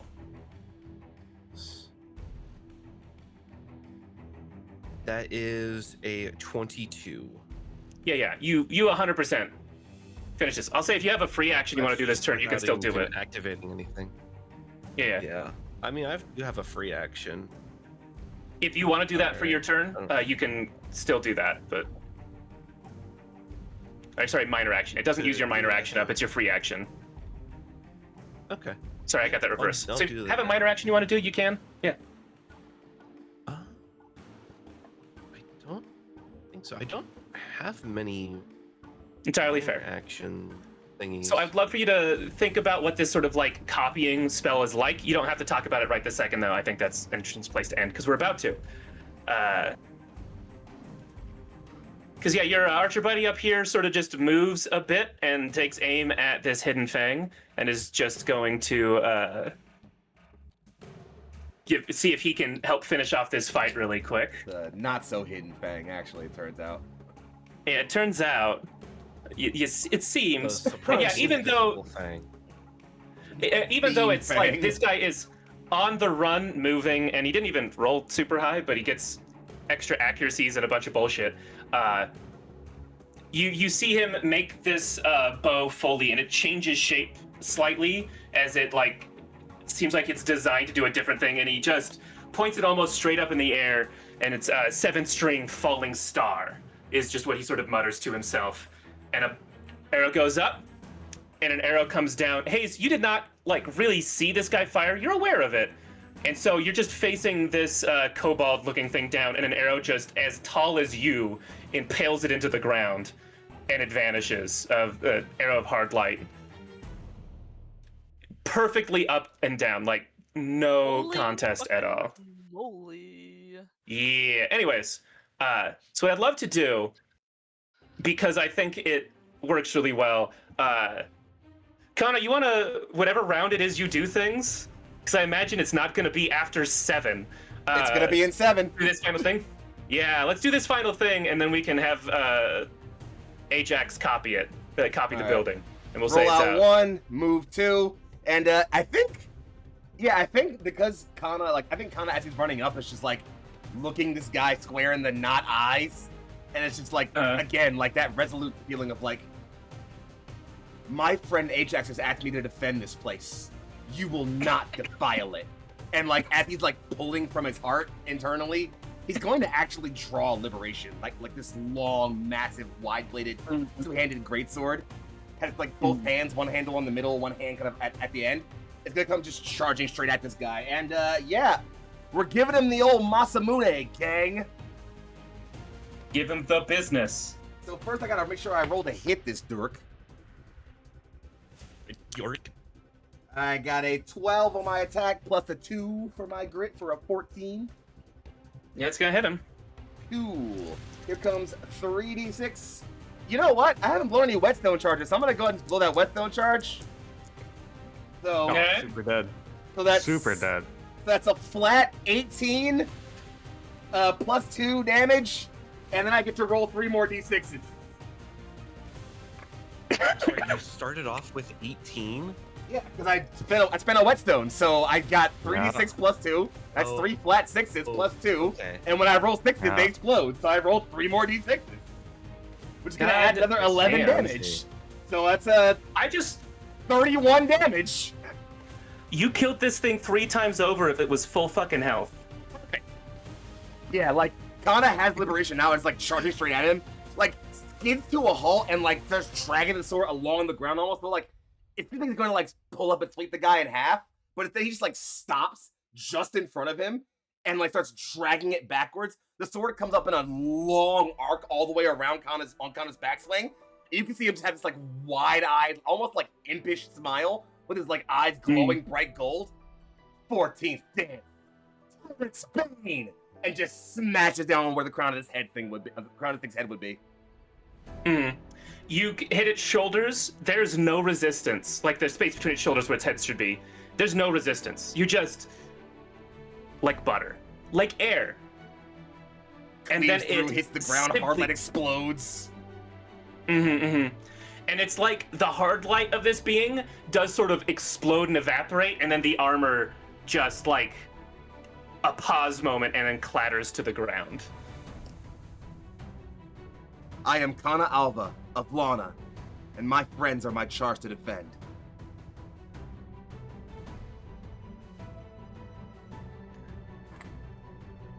Ajax, you Yes. you all know, but you especially since you've been here for a minute, you're like, oh, Aetherlings are going to keep coming eventually. Like we've defeated a wave, we can't stay here forever. And you are looking over this building, some of the like stonework outside. It looks like this was like well cared for at one point. You have all these weird memories about it. What does it feel like to sort of encapsulate everything that is in it into data, into points that you feel and understand in a way that you don't even like the physical world? So, I feel like even from the outside, or like for others other than just Ajax, We're gonna give a slightly different. this space also like this wire mesh starts Mhm. forming around this building and probably even the statues out front, I feel. And Mhm. all the while this is happening, there are almost vestiges or like almost ghosts of people, of children, of like games being played that are happening outside of the wire mesh. They are like they're still like visible, but they're not entirely being encapsulated within the area, if that makes sense. It's more of just like a passing idea of a memory. And this wire mesh kind of just starts from the bottom and just grows over the building, taking in all of like the little nooks and crannies and all of the little scuffs on the floor, as it reaches the top. Then and then that's when the color returns to it, as like just basic cell shading, and then it scans back up and you get like more and more detailed and then it does it again, and the wire mesh kind of doesn't collapse, but consolidates. And yeah, the visualization, I think, is affected by your memories that you're grabbing. Like all the people that were in it, like those are the things you sort of remember, and your friends see it. Like this is something everyone can visualize and see, and we finally have a moment as combat is ended and a scan is done, and you know you'll be able to dig into this more, remember it better. And it is quiet. It is quiet in this forest. Cam, you can bring your houseboat back down. You can all get back inside and continue. But you, Ajax, know that you will return here in a lot of ways. And with that, I would love if we all went on a break really quick. We'll be back in like 10 minutes, and so my players have a chance to be refreshed and ready to continue on with now the Auld Isles and the drama. We all love the drama. See you soon. Hello, everybody. Welcome back to Knights of New Avalon, a Beacon Odyssey. Thank you all for waiting. When we left, we had just finished some combat. Our players had rescued a data save of a building and mostly just absolutely mollywopped a whole legion of enemies. It was fun. It was good. I always enjoy seeing it. Now, you all are on Cam's houseboat. It's even a little more crowded in that we have 2 additional people here. Really quick, Ajax, I don't think you've been on here before. I don't think you've been on this houseboat. Ajax has not been on the houseboat before. Mm-hmm. And yeah, this is, I think to Ajax's eyes especially, you would recognize like, oh, this is like the base model of this houseboat that the modifications he's made to. Like this is how like nice in comparison before the modifications.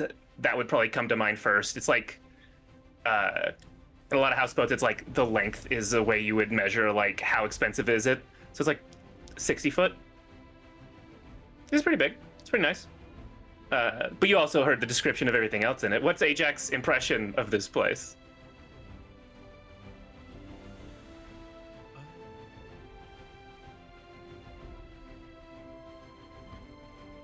Ajax would probably just nod their head and just go, "This seems very fitting." Yeah, that's about right. Yeah.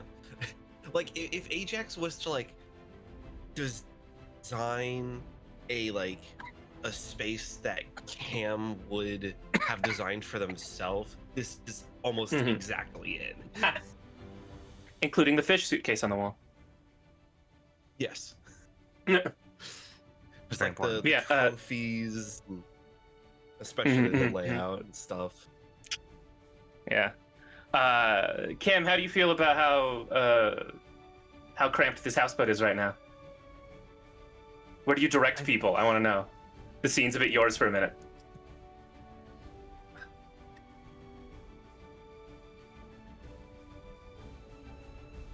Cam will go, you, and you. Sit at the table inside, and he points at Ajax, Kana, and Hayes. Grim? Oh, thanks. Yeah. Because those are the people he trusts the most to not mess anything up inside the house. Like cabin section. He goes, the rest of you can stay out here on the deck with me. Yeah. But I enjoy the view out here. There's a window. You can look through the window. Okay. And if you look, it's not just like a small glass window. Like there's a full big sliding panel that is open, and it's not just like something you can see through. There's you can get the fresh air and everything. Kana sprints inside, opens the panel as wide as he can, and just like sits on the window. That's close enough. I'm inside the house. Take it or leave it. A technicality. And Cam, you also know if you were like traveling inside a realm, opening that window that wide, it's like, oh, that's gonna mess with the aerodynamics. But you're fine between realms. It's okay. Yeah. so much of this is the bubble. This is creating more than the actual aerodynamics of the ship. And then, yeah, that means that, Rodrum and Krim follow you to sort of the top deck, and you're now using that to steer, I'd assume, then. And yeah, you don't need directions to make it to the Auld Isles. It's actually pretty obvious to you and all of you in here, like sort of the direction of it. It's like being near a sun. Like there's a radiation of this feeling of high magic and light in a direction. It's pretty easy to get here. You have already been pretty close. As you enter the illusionary ocean that's been below you and the islands, more and more of the islands are now in the sky, like either near around you or above you or just above the ocean below you. And then the ocean becomes clouds, these sort of like white, fluffy, yellow looking, like the clouds themselves almost seem to be made of light. And the world just becomes more and more this place until you feel the edge of the Auld Isles. And for a moment, it almost resists more than other realms. Like it's more sturdy by some way. Kana, this is very familiar to you. That's just like how the Auld Isles is. And I think that perhaps, and you tell me if it sparks joy, Kana, you almost have to help push into it a little bit with your own high magic. It's not difficult to do. It's subconscious, but certainly. I think it's just a matter of like, Kana's just kind of sitting in the window and like, it's like taking in a warm breath of your city's like air once you get home from vacation after a long while. Just like that warm feeling of homecoming and just taking that long, slow breath. But on the exhale, he is like pushing out high magic that helps like assert, and better keep the ship focused. Exactly. And as you get here, there is like many levels of these clouds below you, but you don't really see past them because even at great distances, there's some there. There are massive mountains that maybe are an island or maybe they're mountains that reach the ground. It's impossible to say unless you've explored them. Kana, you know that several of these mountains extend to below the realm and then become the Aetherwild. But mostly it is these just huge islands. There's several of them and a lot of smaller ones sort of like satelliting around them. And each of these islands is going down as much as up, and there is these massive cities of elegant stonework and like golden energy construct art on all of them. The closest one to you is one that you recognize, Kana. It is your home island of Lana. Yeah, I think Kana is too excited to sit still. Like I think he hops down from the window and is like sprinting both through the house and outside to where Cam and Rodrum and Krim are. They're just like, we are near Lana! And you also can all see that the Aetherwake is in port there. In the city that, again, Kana, you would know as the city of Livori. I think I said that. Is it Livori? Ilivore. Ilivore. I put that wrong. Let me... According to Caption Ninja, Illinois. Ah, yes. Illinois. You're going to Illinois. No! Ilivore sounds much nicer. Oh, I was just like, yeah, that's Shadow Realm? Nah, I'm sending you to Illinois. So much worse. Yeah. So, I mean, I won't tell you where to go, but it seems like that's probably the right place to land. I'm more curious to Kana, are you going to direct them towards the docks? Or, you know that your home has its own sort of, like, airship port? Or, like, it has a single dock off the top of the building that you could drop an airship on. I don't think he'll direct the group either way, but I think he will inform them. Just like, again, still exuberantly, like, running around and pointing and just like, the Aetherwake is there. Ilvori is our largest port city. It would make sense for it to be parked there. If you wish, we can head there. However, I know of another port not far. It's smaller, perhaps only for a single ship, but it could work. It is near my home. Rodram actually up there nods of either would be expedient. I'm sure my crew have found their own lodgings after disembarking your ship. And I would be honored to meet the family of such a great warrior. You flatter me, friend Rodram. I thank you for your kindness. It is kindness well earned.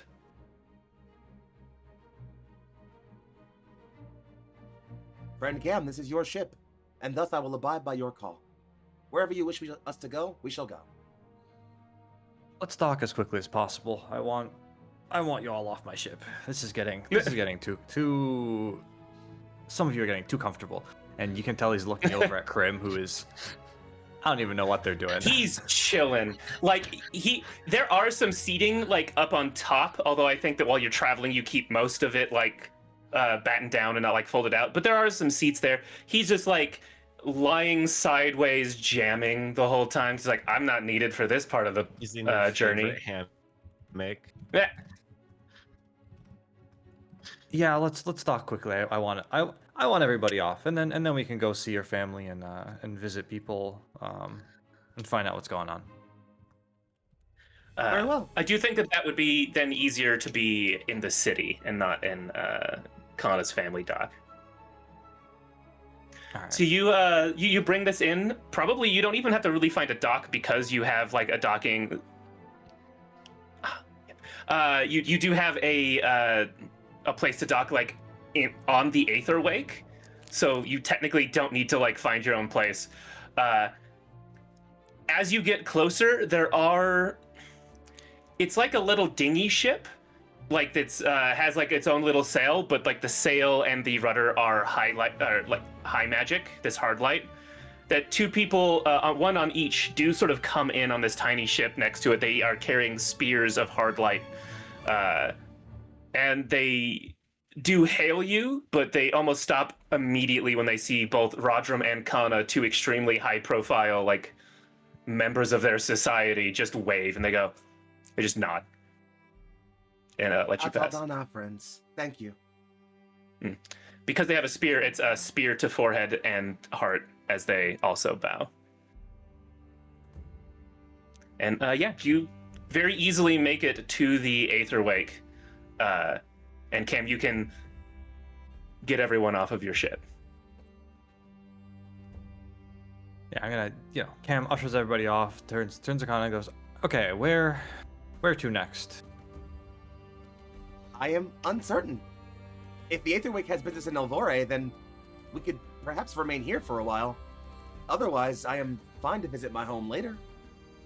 You do hear the captain.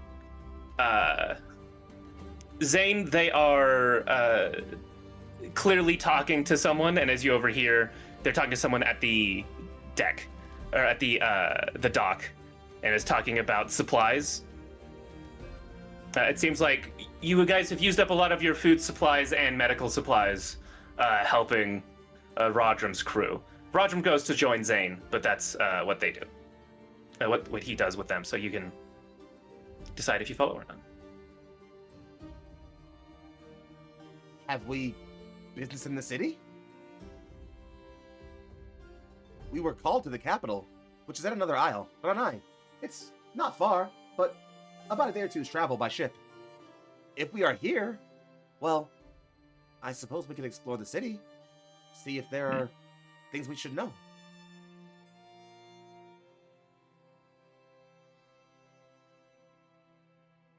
We could use the rest after those series of fights. Indeed. Well, my hometown is less than a day's journey from here. We could be there by the evening, if you wish to not spend time in the city for now.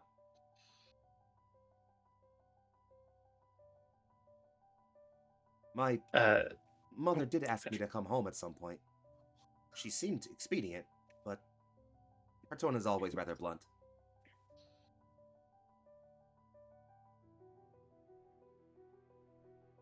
Let's not leave your mom waiting then, in that case. Yeah, and you, I think, do see two of the engineer team who sort of are walking by carrying supplies are like, yeah, it might take us a bit to restock up on everything. What Cam was doing with pulling people onto the ship was pretty impressive, but we did sort of supplement the amount of power that needed with the engines, and then they start going into some like really complex arcane like explanation of like the ship's core that Ajax follows, and I think nobody else does. Yeah, 100%. One of the interns walks by and goes, "Oh, we might be able to cut down the time if we do," and yeah, like. Ajax will like have like be carrying the core from the other ship, and like while they're like talking, theorizing about like all these like different ways that they could like do stuff better, they'll just kind of like enter the conversation. Theory: we could just increase the power output and put like in the middle. I would love to hear you roll skill here really quick, because I want to give you a reward if you roll real good on some kind of skill. Let's see, like what? Let's see. I think unique neural pathways. I feel like understanding totally fair. people. Yep. Although I think this is more of understanding the tech. Yeah. So number cruncher would. Yeah, if that's the case, the number cruncher would work out better. Yeah. First roll was a 6, so that's 13 plus 6, so 19. Yeah, that's gonna succeed. You get. I'm gonna say narratively, you are like, yeah, we'll use this core and like we'll sort of. And there's a complex explanation about basically like bouncing magical resources back and forth to like amplify a something, not important. The engineers and the intern are impressed. And they're like, oh yeah, that could work. We'd love to, hey, but you guys are the beacons. Our job is to take care of the ship. But now we don't have to go get supplies. You guys have at least like a day or two while we set this up. It'll be fun. But I will say you guys get your 2 gold back that Ajax used for the engineer stuff, which I will say when you leave, you can decide. You don't have to decide right now. Like between sessions, we can do if you guys want to use that for something else. Sweet. Hell yeah. Because Ajax put himself in a lot of danger. So I feel like it's fair to say, yeah, and you brought some stuff back. Sweet, you made up the gold you spent without asking. I'm kidding, it's fine. We love you. Yeah, I think Connor's kind of like, again, like lightly bouncing a bit on his feet somewhat as he sees like Ajax getting off the power core. It's just like, well then, friends, it would be an honor for me to introduce you all to the Auld Isles, to my home.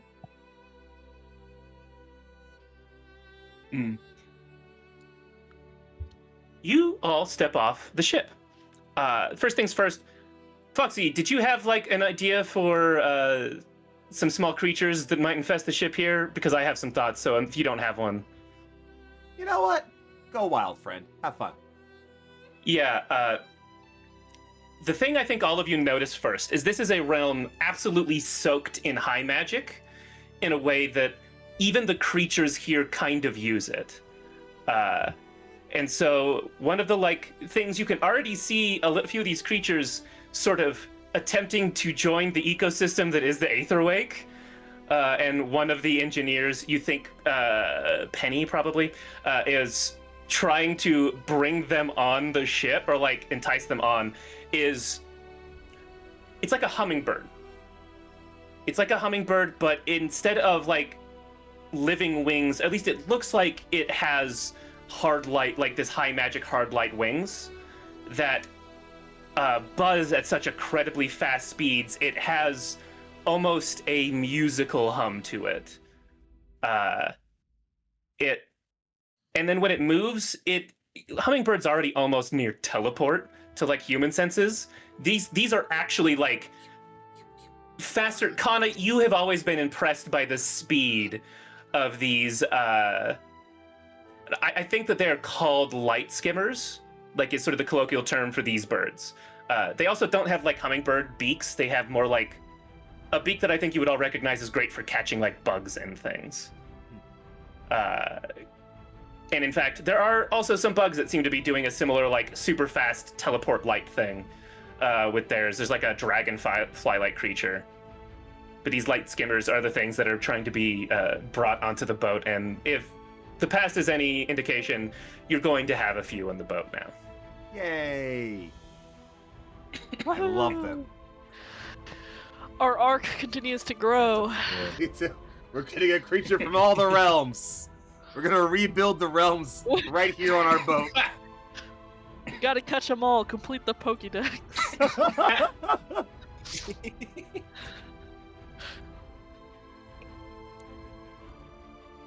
It's nice to have a local population of fish bait. Yeah. That's fucked up, man. We also got another intern name. You monster. Yeah, you all also notice that it's like a huge part of the architecture and the like transportation, and like right off the docks there are these, again, they look a little bit like boats, but like on the keel of it there's like these little hard light constructs that are almost wheel shaped that let them glide across the ground, and the people like piloting them, they basically like go off the side and like skateboard push, and it moves them along. There are several of these sort of like light boat taxis, just sort of waiting for people who want to go around the city.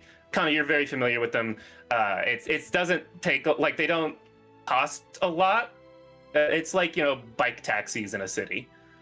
They don't really go super far distances, but if you want to see the city, that's the best way to do it. I disagree. It's almost okay, it's the best way for someone who can't. The best way is to the jump. rooftops. Yeah, I was about to say, yeah, that's definitely how Kana sees the city, but for anyone else, this is maybe the best way. Anyone who has a speed of 4 can't really do that. Well, it's a skill issue to me personally, but all right. Anyway, agility issue. I imagine like Yeah. I like have a mental image of like Kana running along rooftops, followed by Krim, and then Can like keeping up, and then Hayes and Ajax like jump halfway and then just fall. Mm-hmm. Some jump night shit, dude. That's hilarious. Yeah. I will say there's also there's some light flying transportation you could get that Connie would be familiar with as well. Mhm. That's basically like a hang glider, but like a light magic construct. It is more like you would strap into it, but if you really want to follow Kana at speed, Kana could just like drag that along, because it does make you effectively weightless. I think honestly, Kana just wants to walk. Like, Yeah, okay. Kana just wants to walk through the city and like Mhm. feel what it's like to be home after so long. Like, Yeah, that's I fair. think almost wordlessly, he's just striding. Like the moment we're all off the boat and like looking around, he just starts walking forward. Like he's still moving through like the main throughways towards like, you know, headed out of town. But Mhm. yeah, he's just walking and like cutting his eyes left and right and smiling wide, and he's just happy to be home. Yeah. Then what I'd love is what's a food thing, a entertainment thing, and a like an infrastructure thing that you think Kana would like point out or that you guys might notice? Sure. I think food-wise is that you will notice that there are a wide variety of like spiced grilled vegetable kebabs that are usually sold in the street, like, you know, peppers and onions and various kinds of like, you know, different and sometimes even mixed in with like citrus fruits and like, you know, other things like that. Very often just like cooked very thoroughly, highly spiced and seasoned, and like put on a skewer and sold on the street. If you're lucky, sometimes near the ports you'll find some that have fish on them. They're not very common, but they happen here or there. That's sort of like the main food thing you'd notice. I think I'm imagining like a citrus covered in honey and then like a lot of allspice and like cinnamon would be like the sweet treat. Exactly. Mm-hmm. 100% on it. Oh, good. Oh, my Yeah. God. Yeah.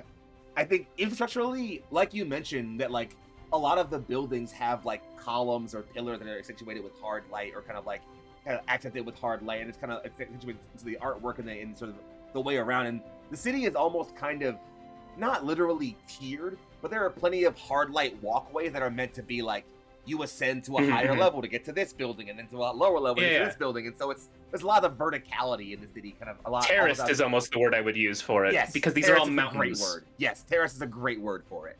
As Ilvore is set against the Bakshi Mountains, which is that giant mountain range you see behind us there. Yeah. Culturally, singing everywhere. The Kadrase love to sing. It is one of our most common cultural traditions. There is so much song, so much like music all over the place. Oh God, I wish Jeet was here, because I'm so curious, like what Krim's like. Yeah, I think that they. On that would be. That's yeah.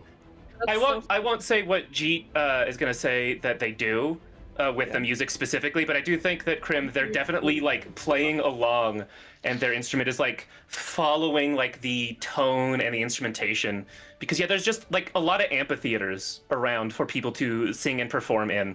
Their theater is mostly like sung like a poetic epic, is like the way that this is, and so it's right there in my head. I think baby. that, right there in my head. Yeah.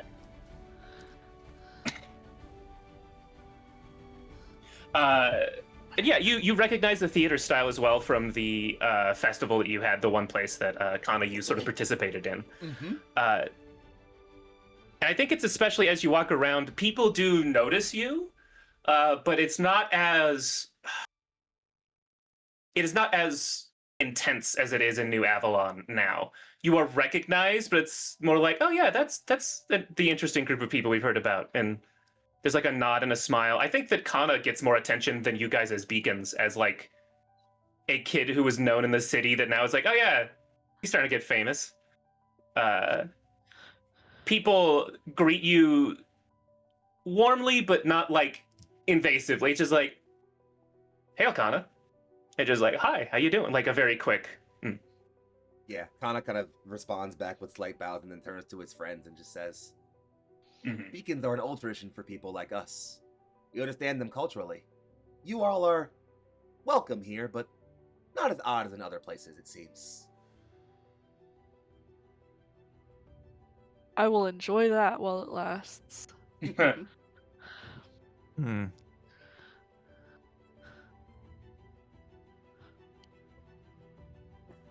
Well, as much fun as I would have exploring the city, I believe we have somewhere we were planning on being. Yeah, it's as you even mentioned that, one person does like walk up to you directly, Kana, and you recognize this person, like you're not close to them, and a Kaldrase named Dross Dom. They walk up to you, they're, Kana, I didn't realize you would be here in the city on this island. Of course, and then pauses. Sorry, I should introduce myself. Hail, Beacons. My name is Dross Dom. I work for Kana's mother. Mostly here in the city, keep her aware of what is going on, representative, you could say. It is a pleasure to meet you all. Hail, friend Dom. It is good to see you. I am glad you are well. It has been too many years. And back to you as well.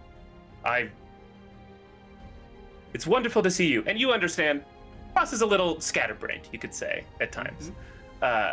Easily excited. It's almost like vibrating a little of, it has been, and then thinks about it. Oh yes, it has been a few years. I'm sure your mother would want to talk to you. I believe you said that you would like to take your friends? I have transport if you would like. That may be best for us. I believe they're not as fast as I am. There are a few who are. You flatter. Yeah, what about the rest of you? I'd love to get your reaction real quick.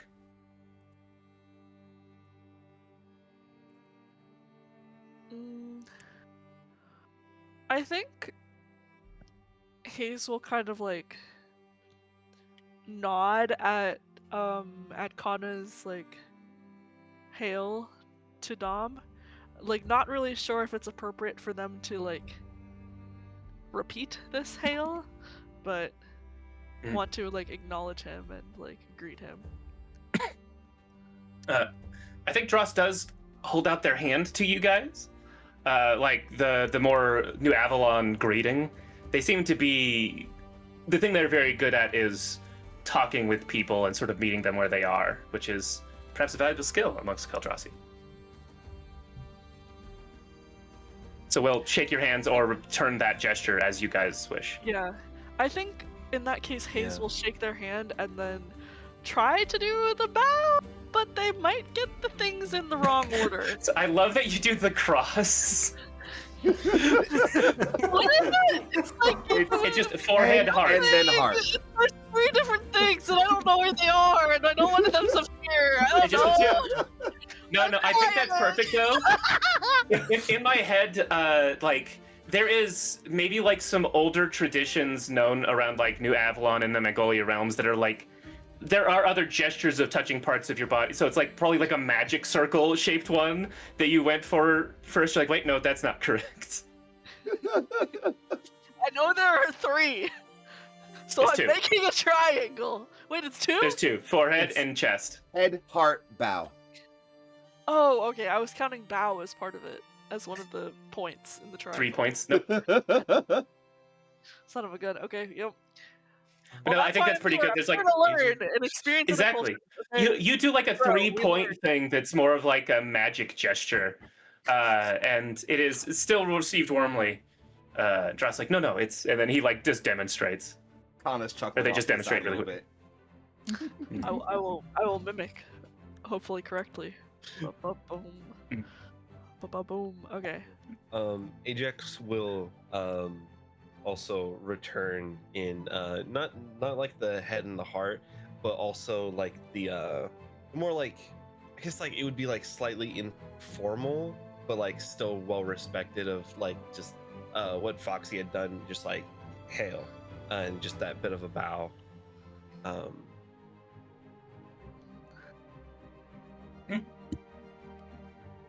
And we'll reach out Well- and shake their hand. Mhm. And turn to Kana and both of them, and then go. Did you two grow up together? You haven't. Kana, I feel you don't often speak of your home. Rod spent more time in the city than I did. I usually spent my time in our own village. Besides my training, of Hmm. course. My unique writ saw me rather busy, so they grew closer with my mother than with myself. Dross like also I have been working for his mother for longer than he's been alive. That I know that it's difficult to tell because we do not age, but I am much older than Khan.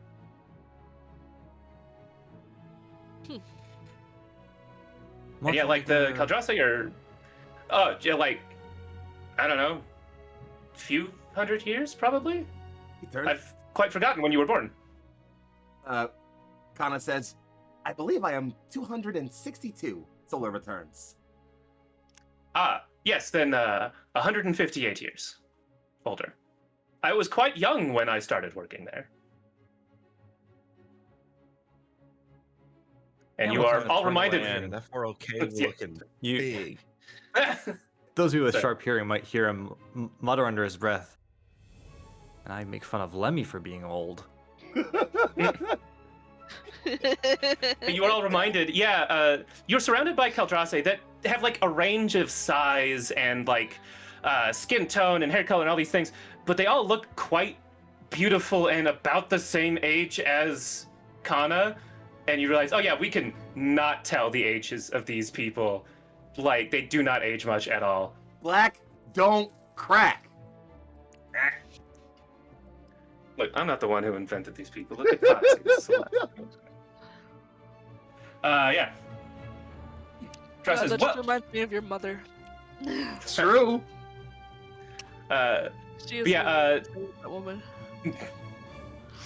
Yeah, Dross said, well, if you would like to reach the Alva estate, as I said, I did have transport. He's going to like sort of gesture down the street. You do us a great kindness, friend, and we thank you. Bows back, and you can follow. You can see as you get there, there are like, they look like the docks that are on the edge of the island, but they are not like 20 feet in the air. They're like on the ground. They're maybe like 5 feet in the air. And a lot of, again, these sort of like, there's a lot of ships and boats that are clearly designed to skim over land. These look like they're the same thing. They're like the ones the scouts used to like bring you into the docks, but it's like clearly longer, narrower, faster. They don't really have sails on these ones, but there is like we would call it a windshield, basically. They look almost like a wooden version of a motorboat, like a modern motorboat. The golden light that is underneath it are not wheels. It's like a blade that you see actually phases into the ground a bit. And then like almost wings, I guess. There's somewhere between paddles and wings. There's clearly handles for someone in the back to drive this. And a bunch of seats in the front. Dross sort of gestures like,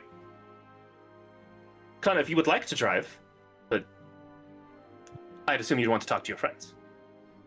It has been a while. I am afraid I may lack in skill. Dross chuckles like, so long as you don't try anything crazy, I'm sure it'll be fine. Kana looks On at the that other thought, beacons. maybe I should drive. Yeah, Kana just looks at his friends like...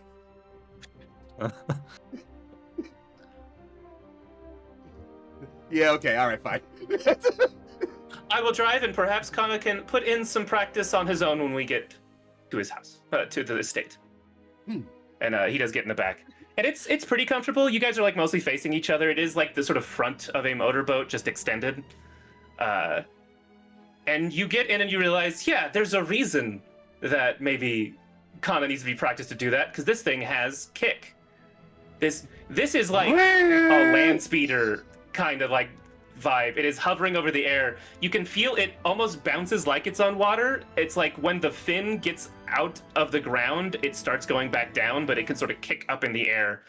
And you see it's necessary. This is quite a mountainous, like bumpy area. There are other islands that are better for like growing food, and there are a lot of terraces here that do so, but there's just not a lot of flat ground as this thing zips across the island. What you think would take, say, Cam, your houseboat, like a day, takes you guys maybe a few hours as you get to see other smaller outcroppings of, like, suburbia is not the right word, but of just, like, other little clusters of buildings that are sort of satellite to the major city.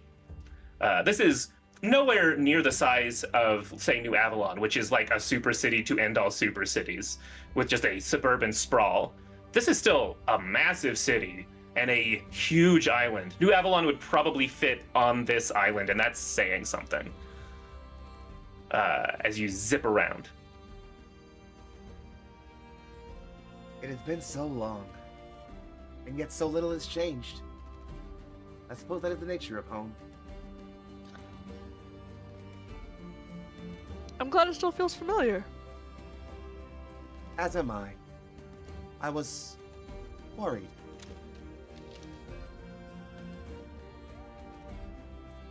That it What would are have you changed. worried about? Home will That always I be would have home. changed. Indeed. And I suppose I will always be me. But I have found in my century of travel that adventure can change a person. And then sometimes I wonder if it has me.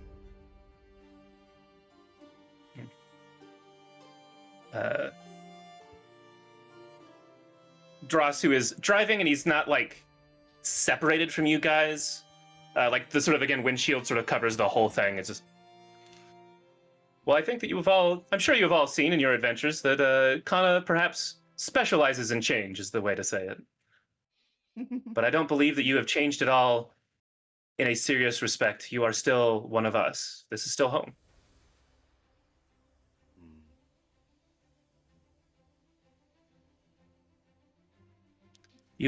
I'm sorry. It's during this conversation, and again, it takes like a few hours. There's other like little things that you like point out and talk about. The skimmer sort of comes around a ridge of this mountain range, and you see what is clearly a single like larger complex. There are pillars that make a fence, but like you can still walk between them, that sort of indicate a larger structure and multiple of these buildings as you get to the Alva estate. I'm interested in Kana's sort of like, is this the same place as he left it? Has it not changed at all? And what would Kana like say, oh, that's what this is, that's what that is, you know? I think the Alva estate looks about as modest as Kana remembers it. It's a decently large, you know, maybe 2 or 3 story home on a pretty large, you know, swath of ground with some fields around it for occasional grazing or like raising of small crops. It's near the river in the village, so it has a really good view of like kind of like, you know, the flowing river off to the east.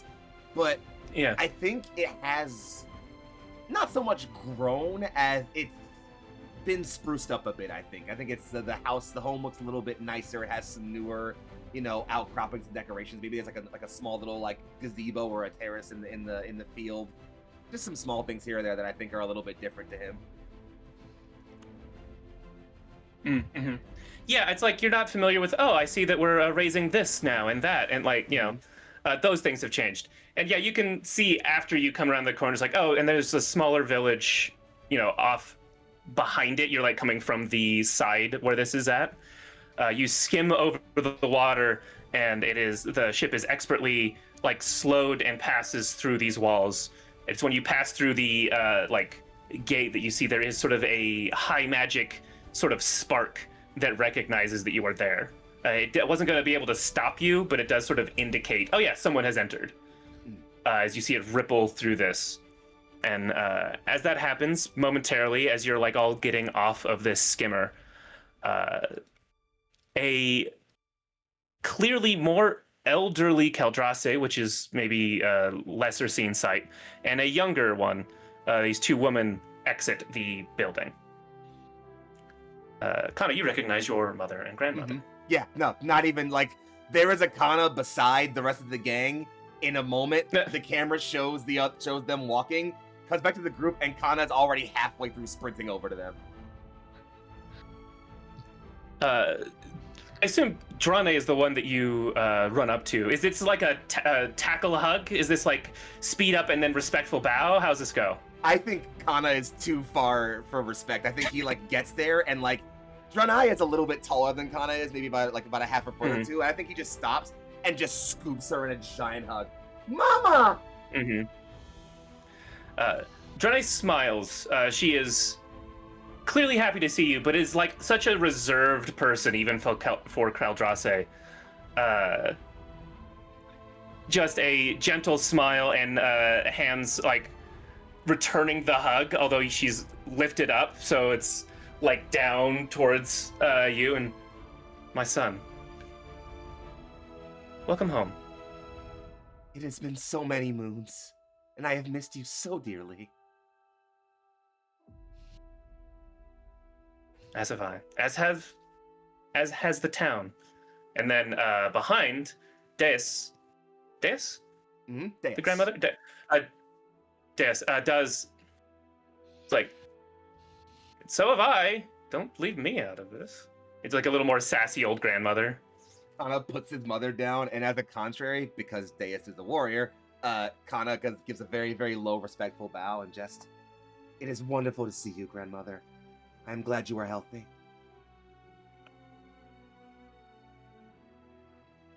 She does bow first, respectfully, and then big hug. It's my little spark. You are still stronger than me. Nonsense. You flatter an old woman. And although clearly to everyone else's eyes, she could pick up Kana easily. Kana moves when she gives him a pat on the shoulder.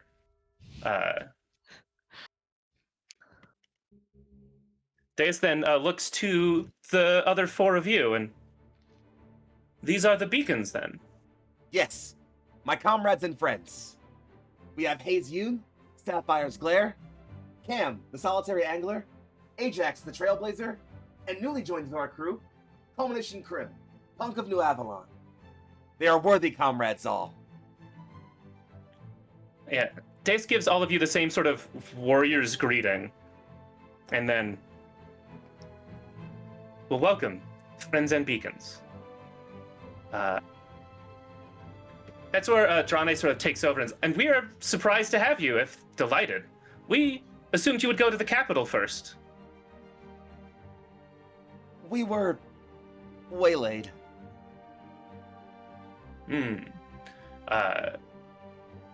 Your mother sort of a light sort of smirk and wouldn't have anything to do with what I've heard of the House of Sails recently. I hear Rodram may have been waylaid as well. We encountered his ship. They were being attacked by Aetherlings. We defended them as best as we could, but could not save the ship itself. Well, a ship is a ship. It is simply a thing. You made the right choice by protecting him and his crew.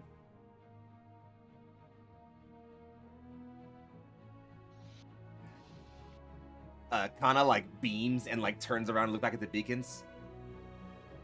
My mother is the wisest woman in all the Isles.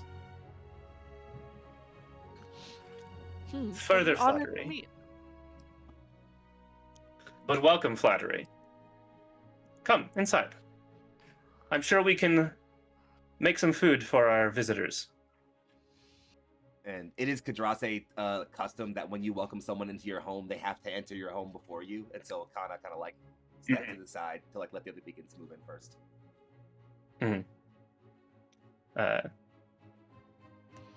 I do think, and Kana, I do think Kana probably mentally underestimates how nice the house looks. It's still not massive, it's not ostentatious, but and Fox, you tell me that sparks joy. I do think it's still a lot of this solid marble-looking stone, and these very comfortable, if not overly lavish, cushions on chairs, and well-furnished tables, and there's a open room that's sort of this living space that has a low table and cushions on the floor, probably. That's more of a family space that you are brought into. Yeah, Kana's looking around and just... We have changed this place somewhat. Points off somewhere. I once put a hole in that wall. Dross, who has entered after you as well, that was definitely a hole that we needed to fix. That would let livestock into the house, and we don't want to feed them that way. I was proud of that hole.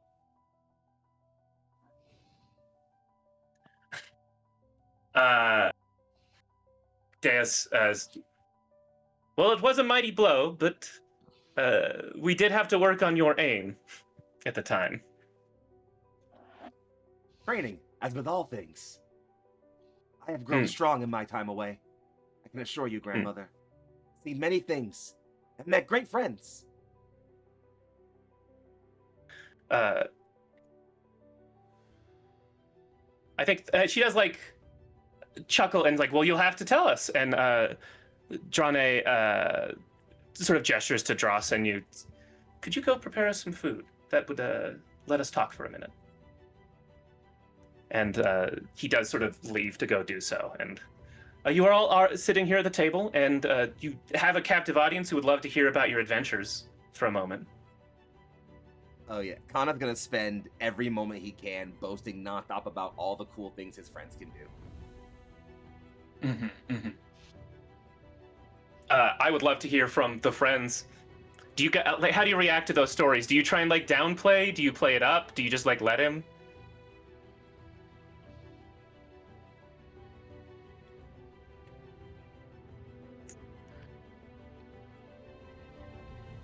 I think Hayes will try to combat this with a mixture of downplay and redirect to other things that Kana has done, and actually, wow, your grandson is so cool, or your son is so cool. Mm-hmm. In my head, it's like you probably play up like Kana's ability to connect to people with his mom, and then his like warrior prowess to his grandma. Like it's very clear which side of these two like has helped train or mold Kana in those two directions of both being. Because I think Kana's good with people. He might be forward and brash, but he's also complimentary and very bright and like happy. And I think you get a very subtle version of that from Drane. What about the other two? I'm curious. I think Cam probably wouldn't interrupt and would just let Kana say whatever. If anything, he'd probably try to find anybody that has any interest in fishing to talk about the big fish that he caught. That's like the one story that he insists must be told. Oh yeah, no, like Kana absolutely. Kana talks about Can's fishing the way he would like someone's battle prowess. Just like there is not a finer angler in all the realms. There is no fish, no beast of the sea that cannot be conquered by this man. Women love him. Fish fear him. And how about Ajax? Ajax would probably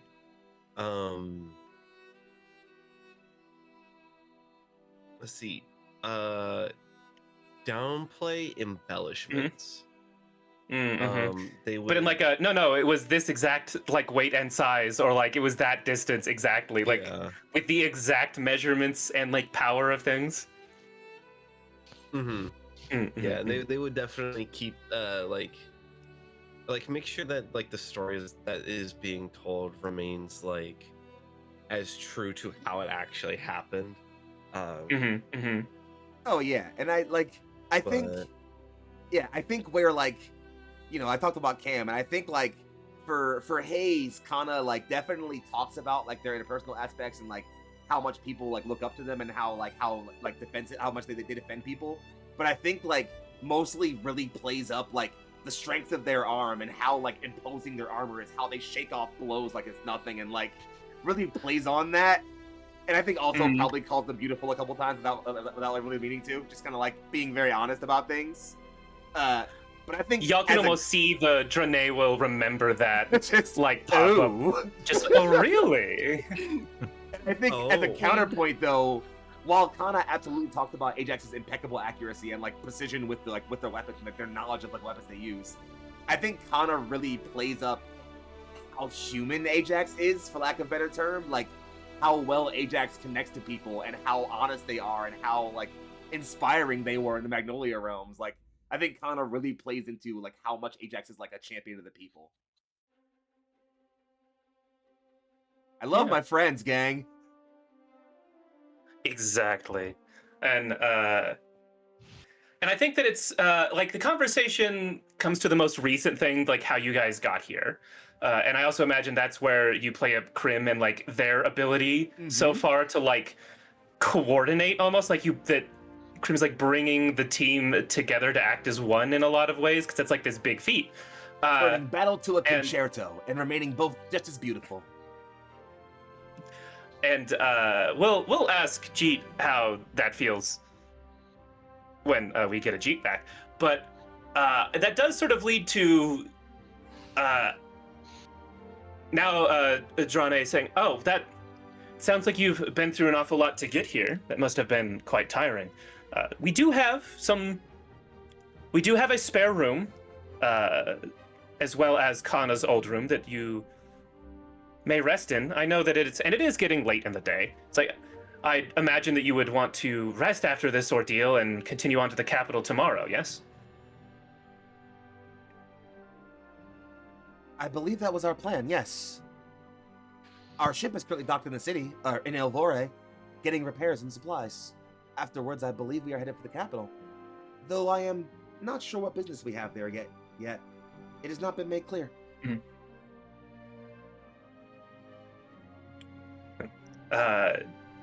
Your mother does sort of a gentle hand on your arm, which I think you'd be very familiar with the gesture of pull back, we'll get to it, you're rushing ahead is this like very Calm down, maternal boy. but familiar gesture. A little bit, it is a gesture that kind of you are so intimately familiar with, it does not require words from like the earliest childhood when you truly needed that hand. It's the equivalent of the black mom look. Yeah. And it's honestly, it's a mom thing so much. We have much to discuss, but first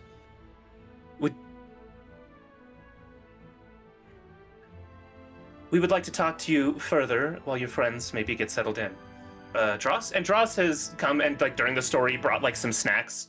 Again, a lot of like veggies and citrus and spices. A lot of it very cool, honestly, even though it's like very flavorful and spice, like very cool like veggies with powerful spices has been sort of the order of the day. And he is going to try and lead you away into that room unless you wanted to object or do anything else really quick. You got a space here, rest of you. Yeah, Kama will like slowly shrug his shoulders. Like in his mind, anything that needs to be said is fine to be discussed in front of his friends. So if anyone wants to stick around, Sure, if you want to insist, that's fine. Yeah, like he doesn't. I don't think he'll insist, but he'll say like, if they wish to rest, that's fine. But any discussion that can be had amongst my friends. They have fought beside me, bled alongside me. I trust them with my life.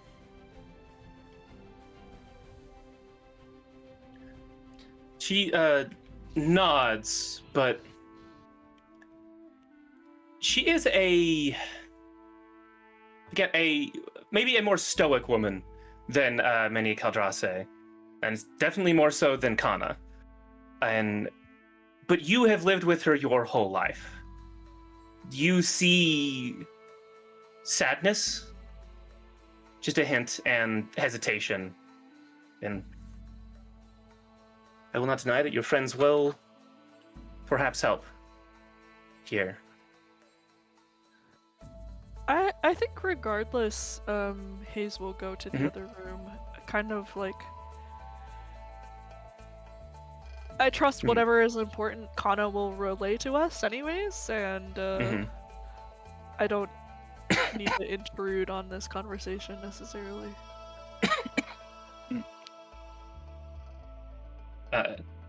Okay, the other two, you sticking? You going? Kim will look at Kana directly and go, would you like me to stay? I would not mind some company. Okay. Yeah. And Then you Cam can. will- I'll stay if you'd like. I feel like Ajax would ask if it was like query, is this information to be about personal matters or beacon matters? We will discuss beacon matters after you have settled.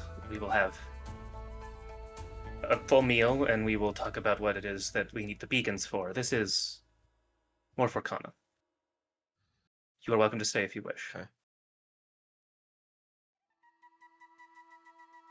You'll see Ajax like almost starts to head out, but friend Cam, and they'll stay.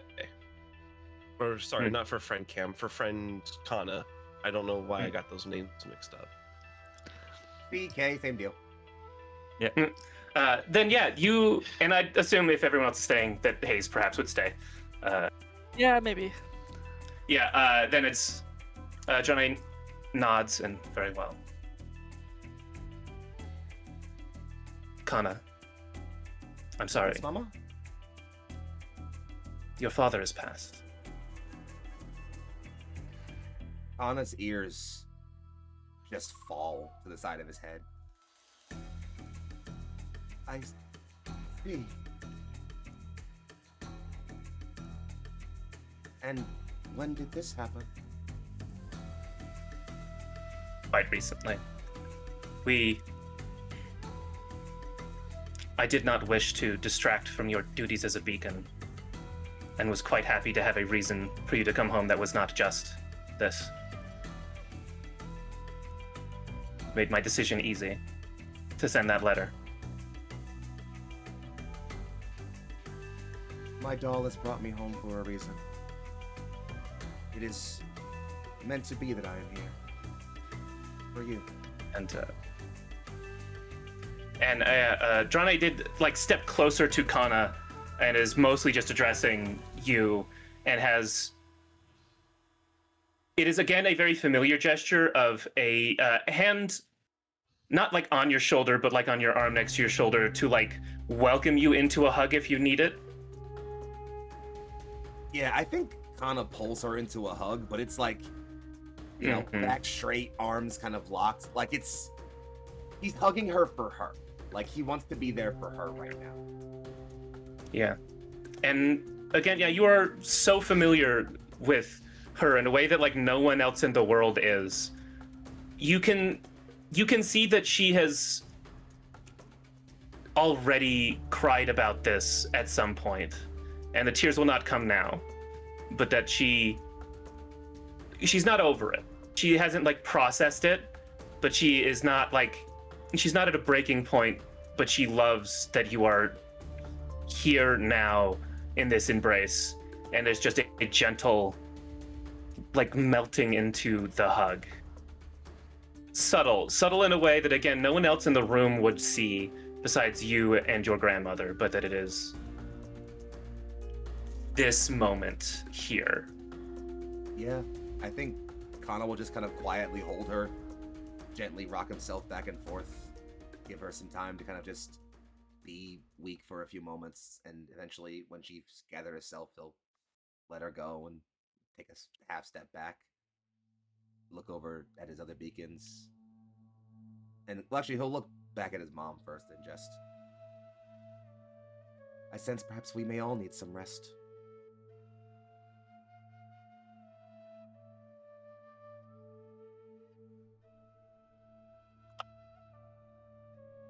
And your mother nods, your grandmother nods, and Dross gestures.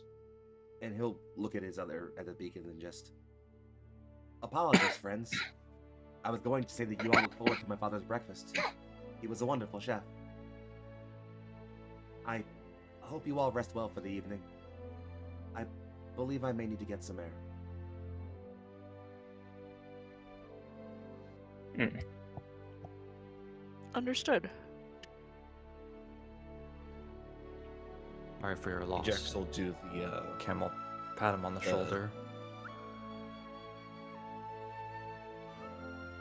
He kind of just slowly nods at all four of you, and then just like eyes on the door, just kind of wordlessly walks through it. I think as Kana leaves, Hayes will say, if you desire company, you know where to find us. Of course. You are never too far, my friends.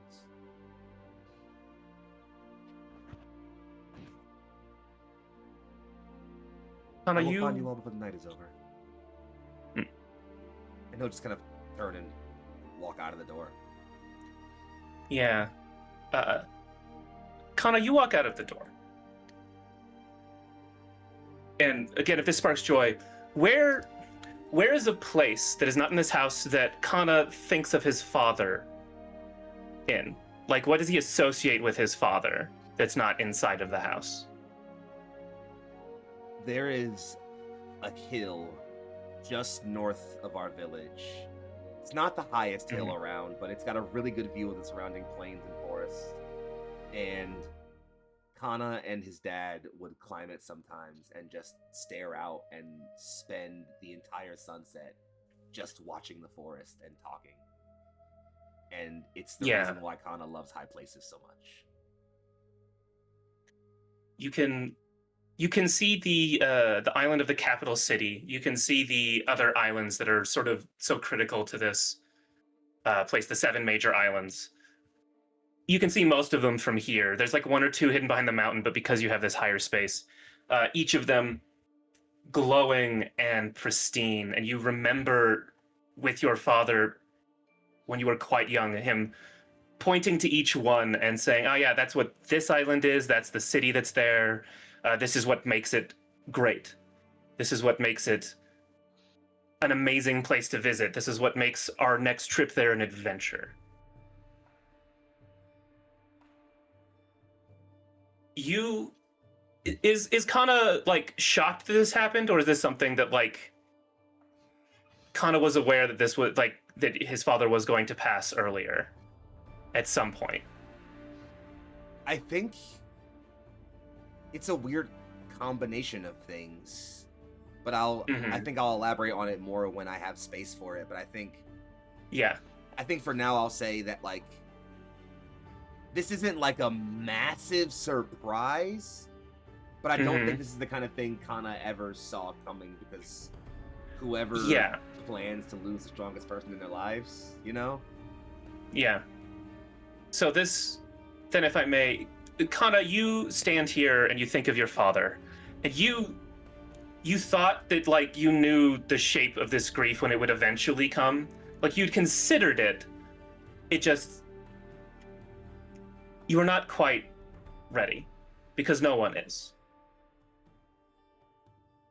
And simply you stand and you remember.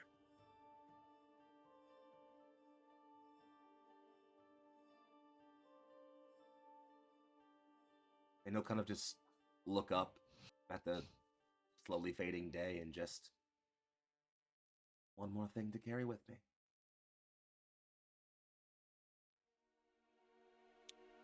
And we see sunset happens early here at this time of year in this realm. And so it is starting on one end, and on the other, the stars show early as well. So behind you, behind the mountains, are the stars. The golden, twinkling and eternal stars. The Kaldrasai are not immortal. They are simply very, very long-lived.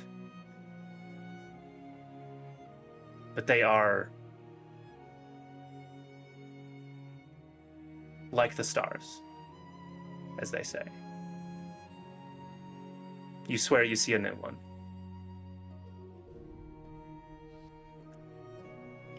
And with that, I think that we would love to end today's session. Thank you, everyone here, for watching with us, for being on this emotional journey. I honestly was so happy that we got to deal with some heavy stuff for Kana, considering we all did all of Ajax last time. I think this is going to get good. I think we're going to enjoy this. I would also love to thank all of my players for being here. If I could call on the first and you all could popcorn, and I will go last in giving a little bit of an outro of who you are, who you were playing, and where we can find you next.